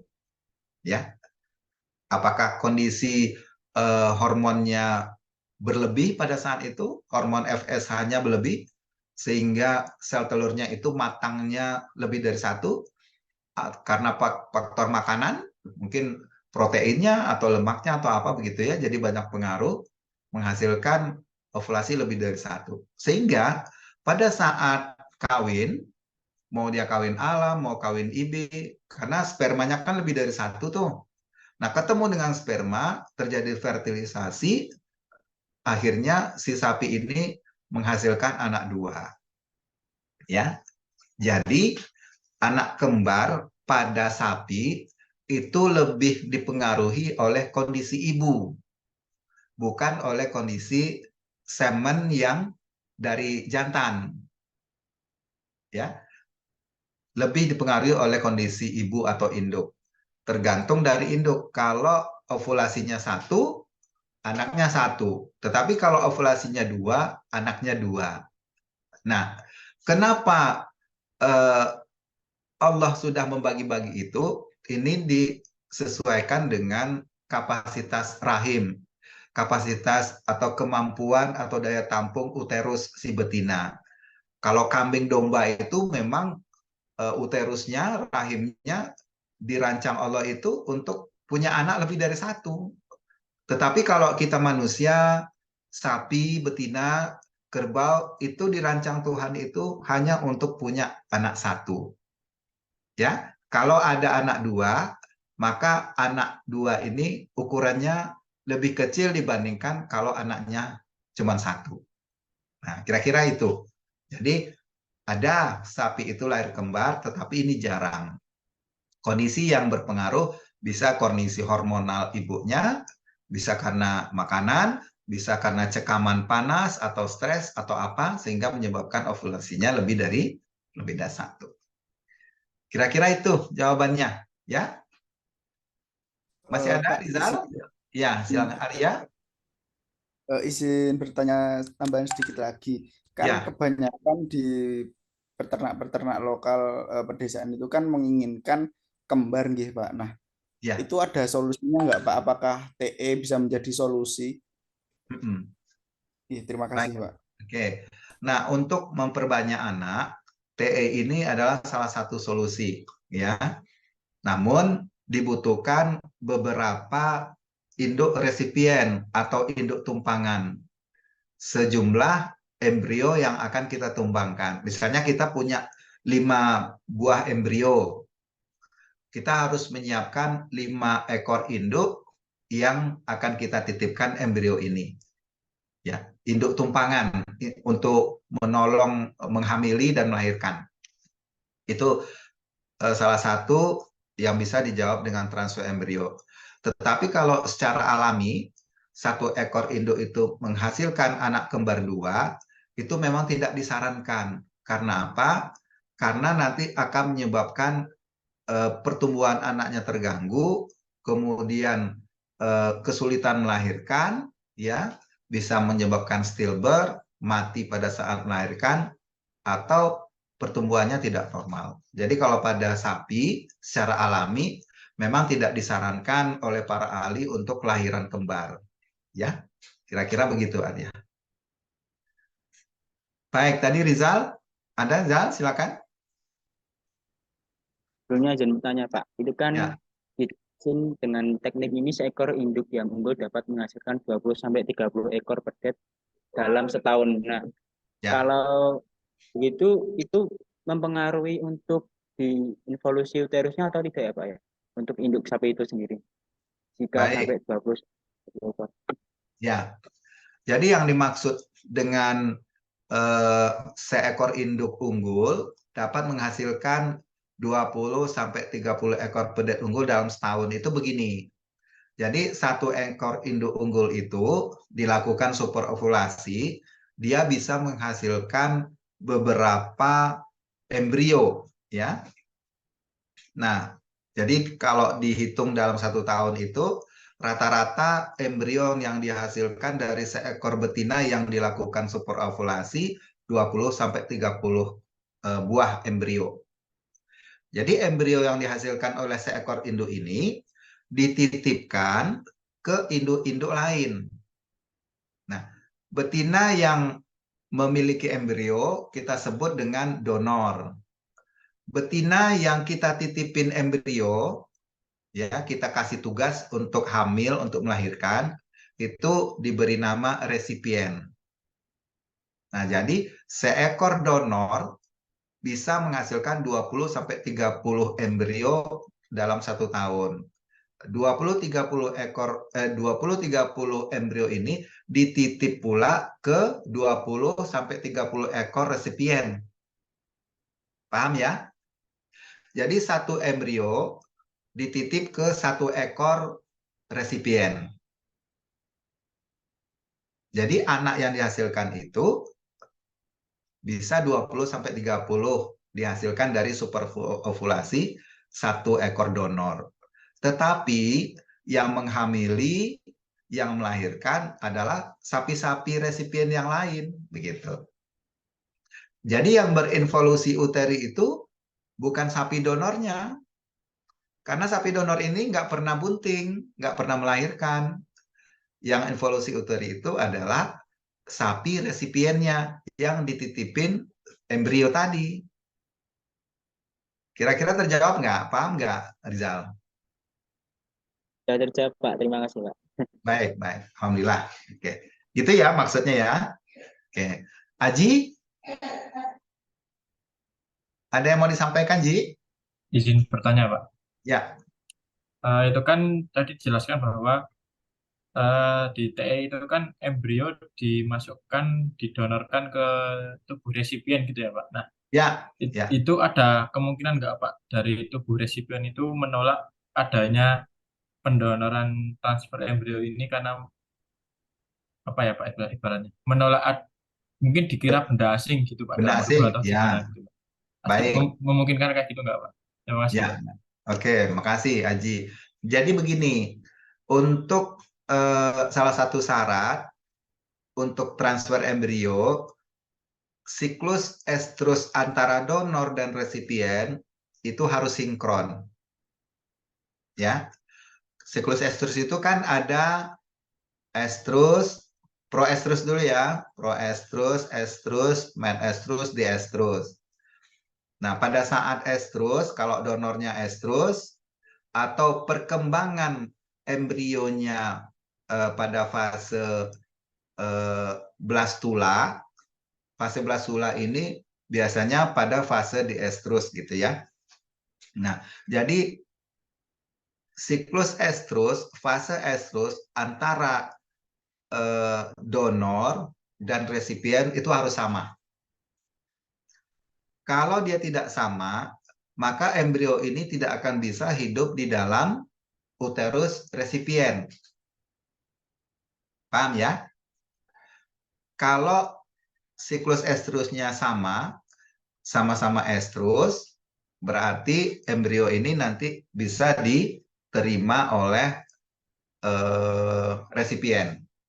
Dia tidak akan menganggap itu benda asing. Nah, kenapa harus sinkron? Jadi umur embrio harus sama dengan fase siklus estrus pada resipien, sehingga kondisi rahim, kondisi uterus di resipien ini bisa menerima kehadiran si embrio. Begitu. Kalau siklus estrusnya tidak sama, maka si resipien akan menganggap itu benda asing. Bisa saja nanti embrionya tidak menempel di dinding rahim, tidak terjadi implantasi, ya karena siklusnya tidak sama kan. Salah satu syarat untuk terjadinya implantasi, kondisi uterus sapi betina itu harus dalam kondisi tenang, ya. Tidak boleh dalam kondisi yang kalau dia estrus kan kondisi rahim itu bergetar. Salah satu fungsinya adalah untuk membantu pergerakan sperma. dari korpus uteri ke kornua, ya. Makanya dia estrogen tinggi pada awal estrus itu membantu transportasi sperma, sehingga spermanya selain dia berenang, dia juga dibantu oleh pergerakan dinding endometrium uterus. Nah, pada saat implantasi, dinding uterus ini harus tenang, ya, beda dengan pada saat estrus. Nah, dengan kondisi tenang itu, maka si embrio bisa menempel di endometrium uterus. Kalau kita mentransfer embrio ini pada kondisi estrus, nggak bisa terjadi kebuntingan, karena kondisi estrus pada saat itu kan rahimnya ini bergetar begitu ya, bergerak. Nah, jadi tidak terjadi implantasi. Jadi intinya, prinsipnya, siklus estrus harus sinkron antara donor dan resipien. Nah, itu syaratnya. Jadi ya. Baik, Pak. Terima kasih, Pak. Baik, oke. Masih ada atau kita lanjut dulu? Kita lanjut dulu ya. Nah, sekarang sperma sexing. Ini upaya, artinya setelah ada transfer embrio, kemudian teknologi reproduksi itu berkembang terus. Yang ketiga ini sperma sexing. Artinya adalah memisahkan sperma X dan Y. Ya. Jadi adik-adik sekalian, pada saat kita menampung semen, itu kan di dalamnya ada plasma semen dan ada sperma. Sperma ini merupakan sel tunggal, membawa materi genetik di kepalanya. Ya, ada dua jenis kromosom, kromosom X dan kromosom Y. Artinya, satu ekor sperma bisa memiliki kromosom X, bisa memiliki kromosom Y. Ada tidak satu ekor sperma memiliki kromosom X dan Y?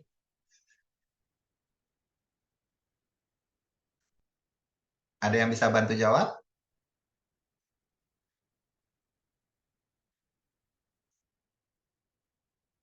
Saya ulangi ya. Pada saat kita menampung semen, hasil tampungan itu terdiri dari plasma semen dan sel sperma.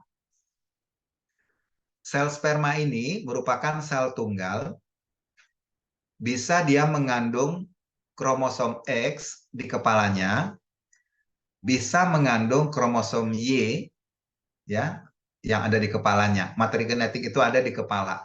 Kalau ekor sperma itu adalah alat bantu untuk bergerak atau berenang. Nah, pertanyaannya, bisakah seekor sperma itu mengandung sekaligus kromosom X dan kromosom Y?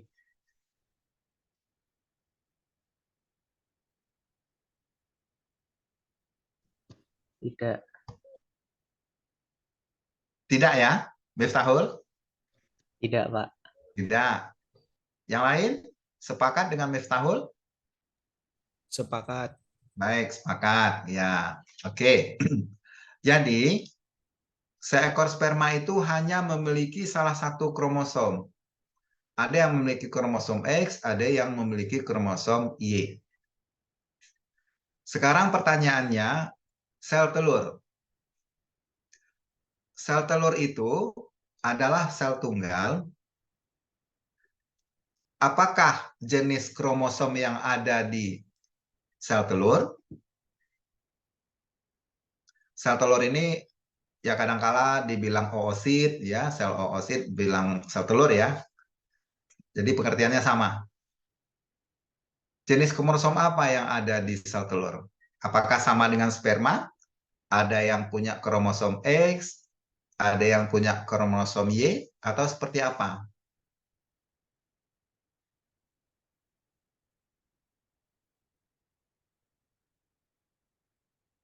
Ada yang bisa bantu?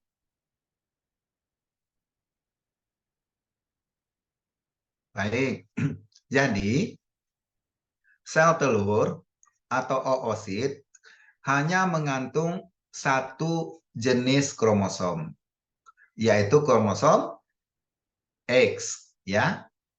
Sel telur itu tidak ada yang memiliki kromosom Y. Nah, jadi perpaduan fertilisasi antara sel telur dengan sperma itu akan menggabungkan kromosom yang ada di kromosom X yang ada di sel telur dan kromosom X atau Y yang ada di sperma. Kalau yang mengawini atau memfertilisasi sel telur ini adalah sperma dengan kromosom X, dia akan menjadi zigot yang mempunyai dua kromosom, yaitu kromosom XX. Ya. Tapi sebaliknya, kalau sel telur ini dibuahi, difertilisasi oleh spermatozoa yang mengandung kromosom Y, maka akan terjadi perpaduan sel telur dan sperma atau zigot yang memiliki kromosom X dan Y. Gitu adik-adik ya. Kalau zigotnya memiliki kromosom X dan X, jenis kelaminnya apa? XX? Ada yang bisa jawab? Betina, Pak. Betina ya? Ervinta ya? Oke. Berarti kalau X sel telur, X sperma menjadi XX, maka jenis kelamin anaknya adalah betina. Tapi kalau yang mengawini sel telur itu adalah sperma dengan kromosom Y, maka zigotnya memiliki kromosom X dan Y. XY. Artinya anak yang dilahirkan adalah jantan. Jadi ini yang mendasari para pakar mengupayakan memisahkan antara sperma X dan sperma Y. Tujuannya apa?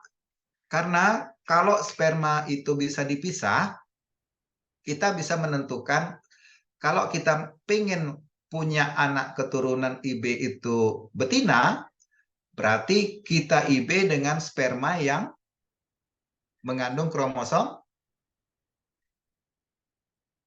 apa? X. X, ya betul.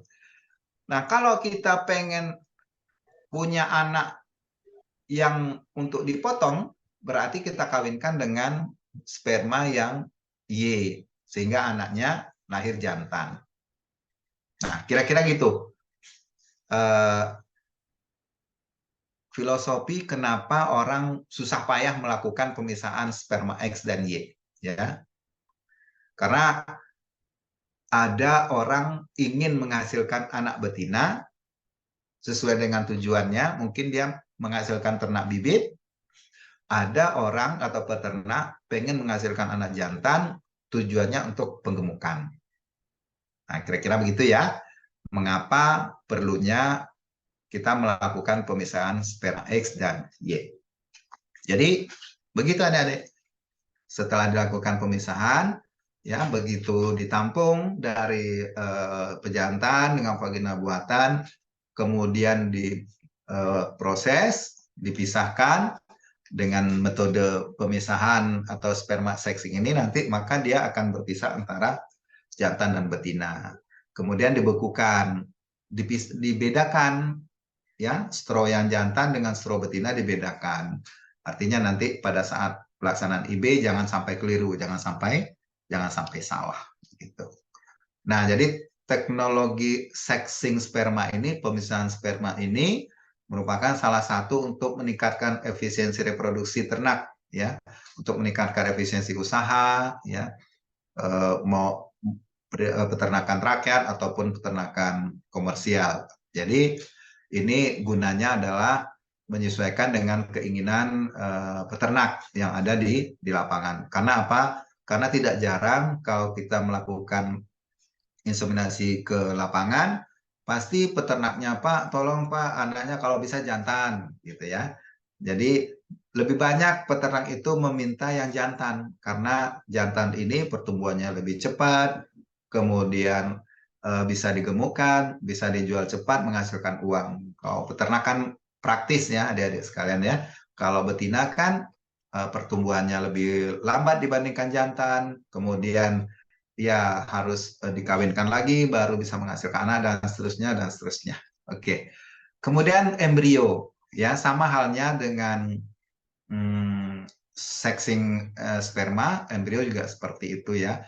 Bisa juga dilakukan pembedaan. Bisa pada embrio, bisa fetus. Oke.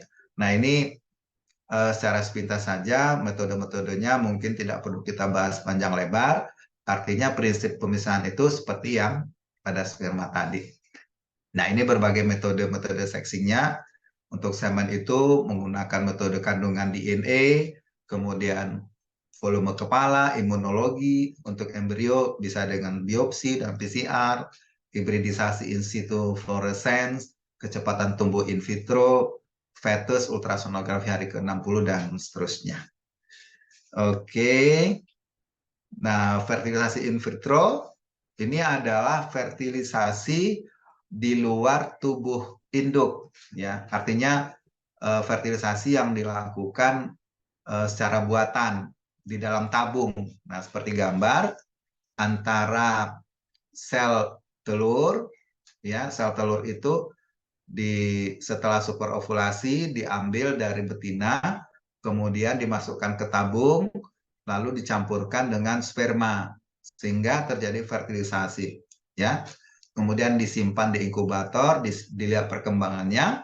Kalau terjadi fertilisasi maka dia akan menjadi zigot, 1 sel, 2 sel, 4 sel, 6 sel, 8 sel, morula, blastula, dan seterusnya. Ya, pada saat dia sudah menjadi blastula bisa ditransfer ke betina. Kira-kira metodenya gitu. Kalau yang superovulasi kemudian di IB itu akan menjadi embrio, artinya itu terjadi di dalam tubuh betina. Tetapi kalau panen oosit atau sel telurnya sebelum di IB, berarti kan kita ambil dari tubuh betinanya sel telur. Nah, ini yang dikatakan dengan istilah fertilisasi in vitro. Oke, jadi metode-metodenya macam-macam, bisa dengan cara ada namanya ovum pick up. Jadi sel telur itu diambil dengan menggunakan jarum, ya. Jadi sel telur itu bisa dilihat menggunakan ultrasonografi secara alami. Ovarium itu diambil bagian follicle the graft-nya, kemudian seperti di gambar ya adik-adik ya, menggunakan ultrasonografi, nanti kelihatan di layar ini mana yang follicle the graft, kemudian itu yang diambil, nah seperti ini nih, sel oositnya atau sel telurnya. Kemudian sel telur inilah yang dicampur dengan sel sperma. Nah, ini salah cara-cara untuk mengkoleksi sel telur, kemudian dikawinkan secara in vitro di luar tubuh. Oke, nah ini kriopreservasi, ya, teknologi berikutnya pembekuan semen. Tadi kita sudah panjang lebar ya membahas ini. Kemudian kriopreser oosit. Nah, jadi oosit atau sel telur itu bisa juga dibekukan seperti sperma. Nah, pada saat akan dikawinkan, akan di IVF atau di in vitro fertilisasi, dia ditowing dulu. Nah, nanti adik-adik bisa baca secara detail ya. Nanti bahannya saya share di chat room-nya.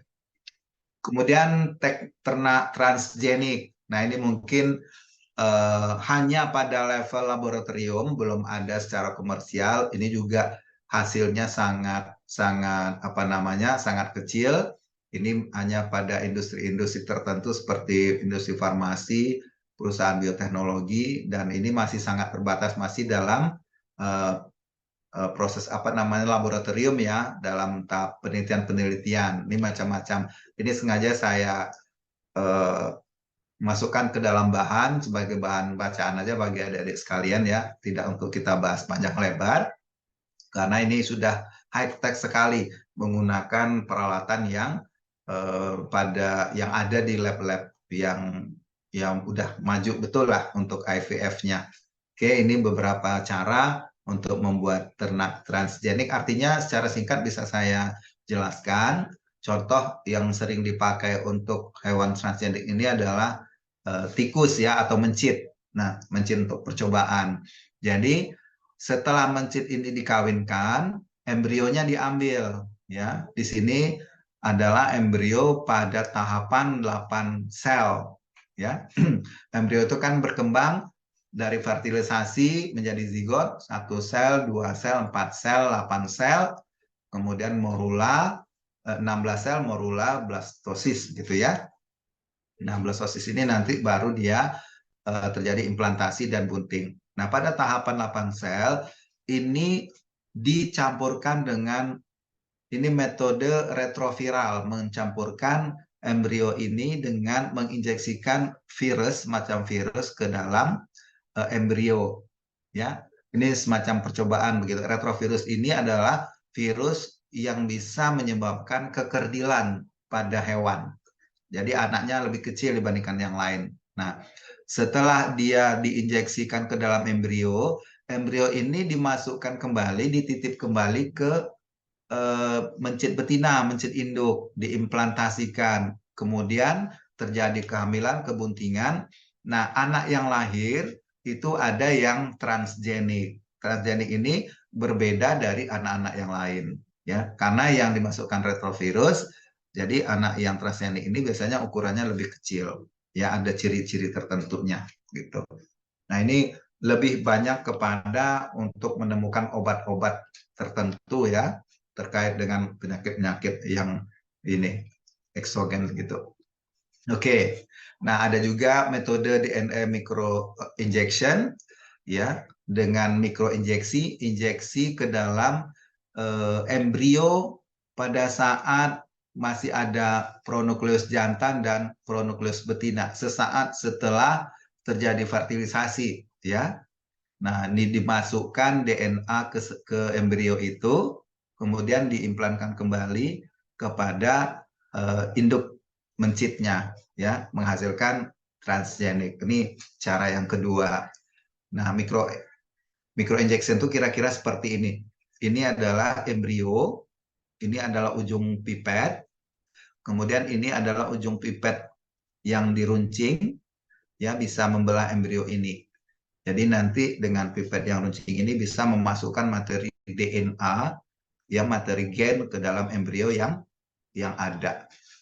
Nah, ini macam-macam, ya, bisa adik-adik baca nanti. Oke. Nah, ini juga skemanya.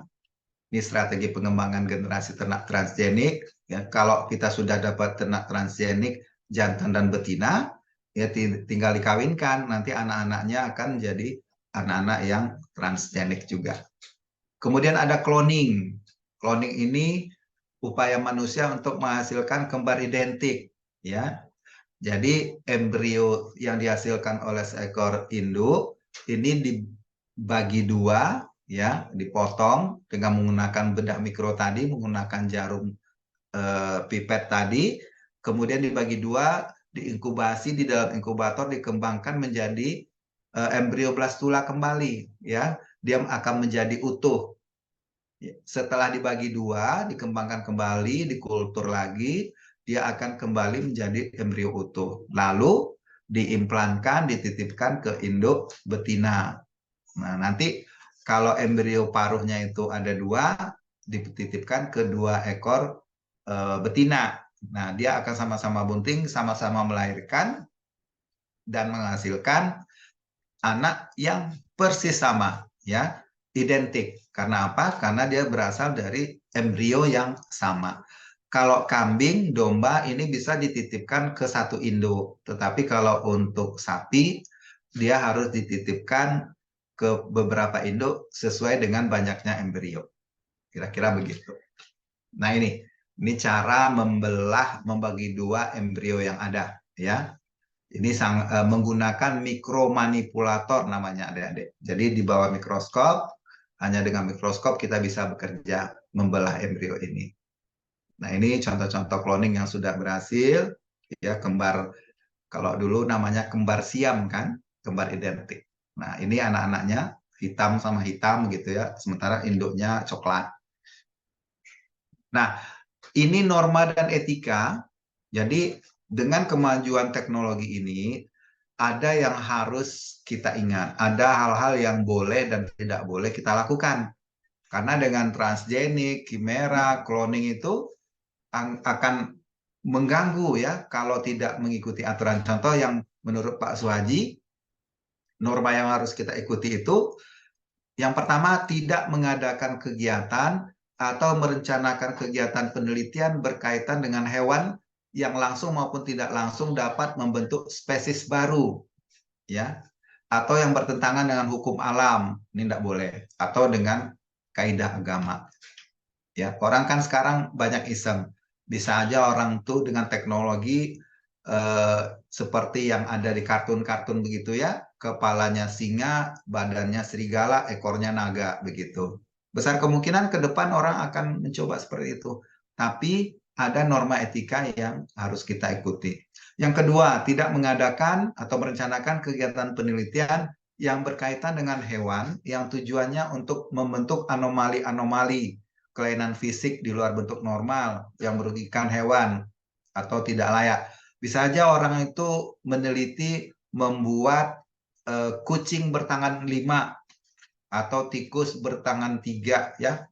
Itu adalah anomali-anomali bentuk-bentuk fisik yang tidak normal. Nah, ini dilarang, tidak boleh ya. Karena secara teknologi itu bisa memungkinkan. Kemudian yang 3, tidak mengadakan atau merencanakan kegiatan penelitian yang menyangkut mikroorganisme yang berhubungan dengan hewan yang produknya secara langsung maupun tidak langsung dapat merusak kehidupan hewan maupun manusia serta merusak lingkungan alam sekitarnya.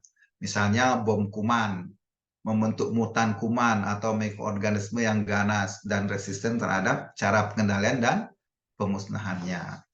Nah, mungkin ini sudah ada terjadi nih, adik-adik sekalian ya. Dengan adanya teknologi itu. Dia perbanyak kuman, dia perbanyak virus, dia masukkan ke dalam bom, dia ledakkan, dan kumannya bisa menyebar kemana-mana. Ya, itu tidak boleh. Yang keempat, tidak mengadakan atau merencanakan penelitian bioteknologi bidang peternakan yang menggabungkan sifat fisik hewan dengan manusia. Contoh, menanam embrio manusia pada hewan atau rekombinan gen hewan dan manusia.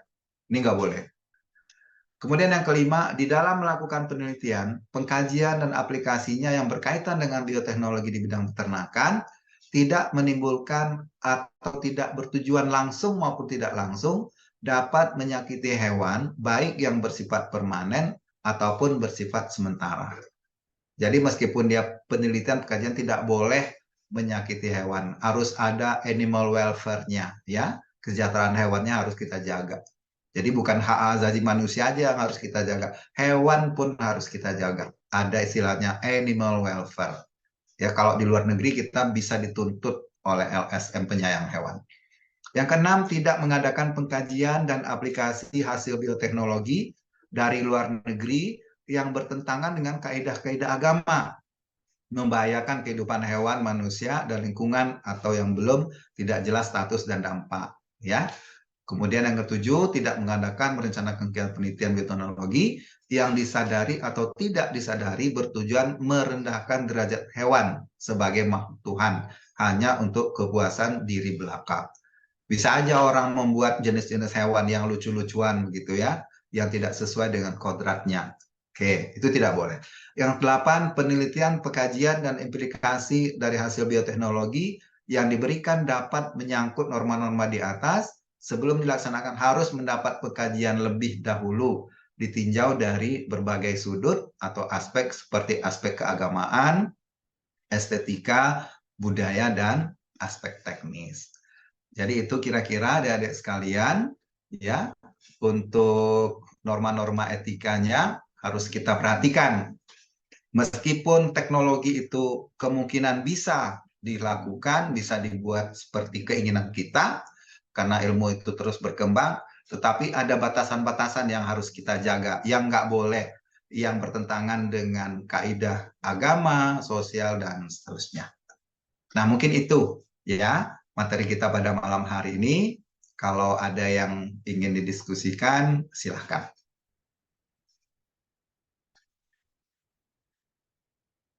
Ada yang masih penasaran? Ya, silakan Satria. Izin bertanya, Pak.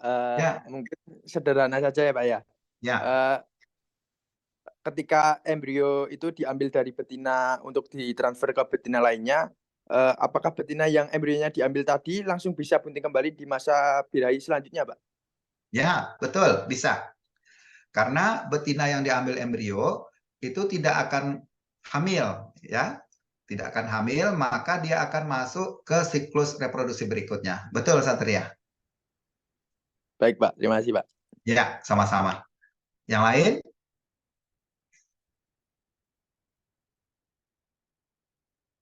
Malik, mau bertanya?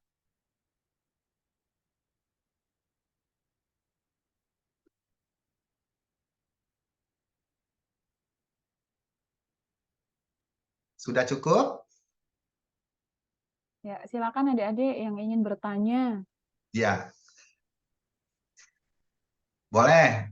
Kita diskusi sampai jam berapa pun boleh. Kalau belum ngerti. Ya, nggak apa-apa. Kita diskusi aja mumpung kita ketemu. Ya, silakan adik-adik. Tadi, wah materinya komprehensif sekali ya. Banyak, jadi kita banyak hal nih kita belajar hari ini. Tadi sudah dicicil ya mungkin pertanyaannya di tengah-tengah tadi perkuliahan sudah ada. Saya mencatat tuh 9 orang penanya, wah luar biasa nih. 9 ya? 9 Masya Allah. Ya. penanya.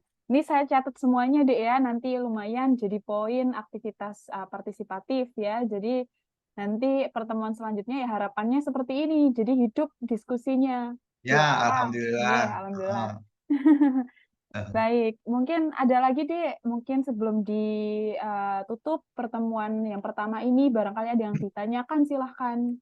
Ya, silakan. Itu materinya saya share di chatroom ya. Baik, Pak. Silakan di-download buat dibaca-baca ulang. Kalau ada yang belum paham, pada pertemuan berikutnya juga boleh kita diskusikan lagi. Ya, kita bebas aja. Baik, sudah masuk ya Pak ya Sudah ya? materinya. Ya. Ya. Silahkan di-download adik-adik. Oke, mungkin ada lagi deh, ini terakhir nih. Udah pada ngantuk mungkin, Bu. Tadi Tapi siang menarik ya. loh Pak mungkin. Ya. Tapi diskusinya menarik nih. Ini banyak yang banyak penanya, berarti artinya mereka penasaran juga nih kaitannya dengan Ya, repro. alhamdulillah. Ya. Ya. Deh. Oke, mungkin cukup nggih pertemuan pertama hari ini. Nggih Bapak nggih. Barangkali nanti kita sambung kembali pertanyaannya, mungkin ada yang ingin ditanyakan dari adik-adik, silakan ya. Mungkin dicatat bisa ditanyakan di pertemuan selanjutnya. Di pertemuan kedua, insya Allah minggu depan guys, sama harinya hari Rabu, insya Allah kalau tidak ada perubahan. Mungkin pertemuan pertama kita cukupkan nggih Pak Feradis nggih. Ya, baik Bu. Nggih. Baik, alhamdulillah pertemuan hari ini lancar. Saya merasa juga banyak hal yang saya dapatkan ya Pak ya, sekaligus merefresh kembali nih. Ya. Saya juga pribadi seperti itu. Insya Allah kita sambung kembali di minggu depan ya, pertemuan kedua dengan topik tentunya yang berbeda lagi nih ya Pak ya. Yeah. Ya. Baik, mungkin sekian pertemuan pertama hari ini. Alhamdulillah sudah lancar. Terima kasih banyak Pak Feradis telah menyempatkan waktunya pada malam hari ini sampai pukul lumayan nih Pak, lebih 21. Yeah, baik, terima kasih banyak adik-adik sudah bertahan nih sampai jam setengah 10 ya, 36 partisipan. Matur nuwun sangat Pak Feradis. Kita Sama-sama Bu, kembali sama-sama. di pertemuan selanjutnya. Wassalamualaikum warahmatullahi wabarakatuh. Selamat malam. Waalaikumsalam warahmatullahi Selamat wabarakatuh. beristirahat. Ya, makasih Bu, makasih adik-adik ya. Makasih Bu. Makasih Pak. Ya, Sampai Pak. ketemu sama-sama. Ya. Semoga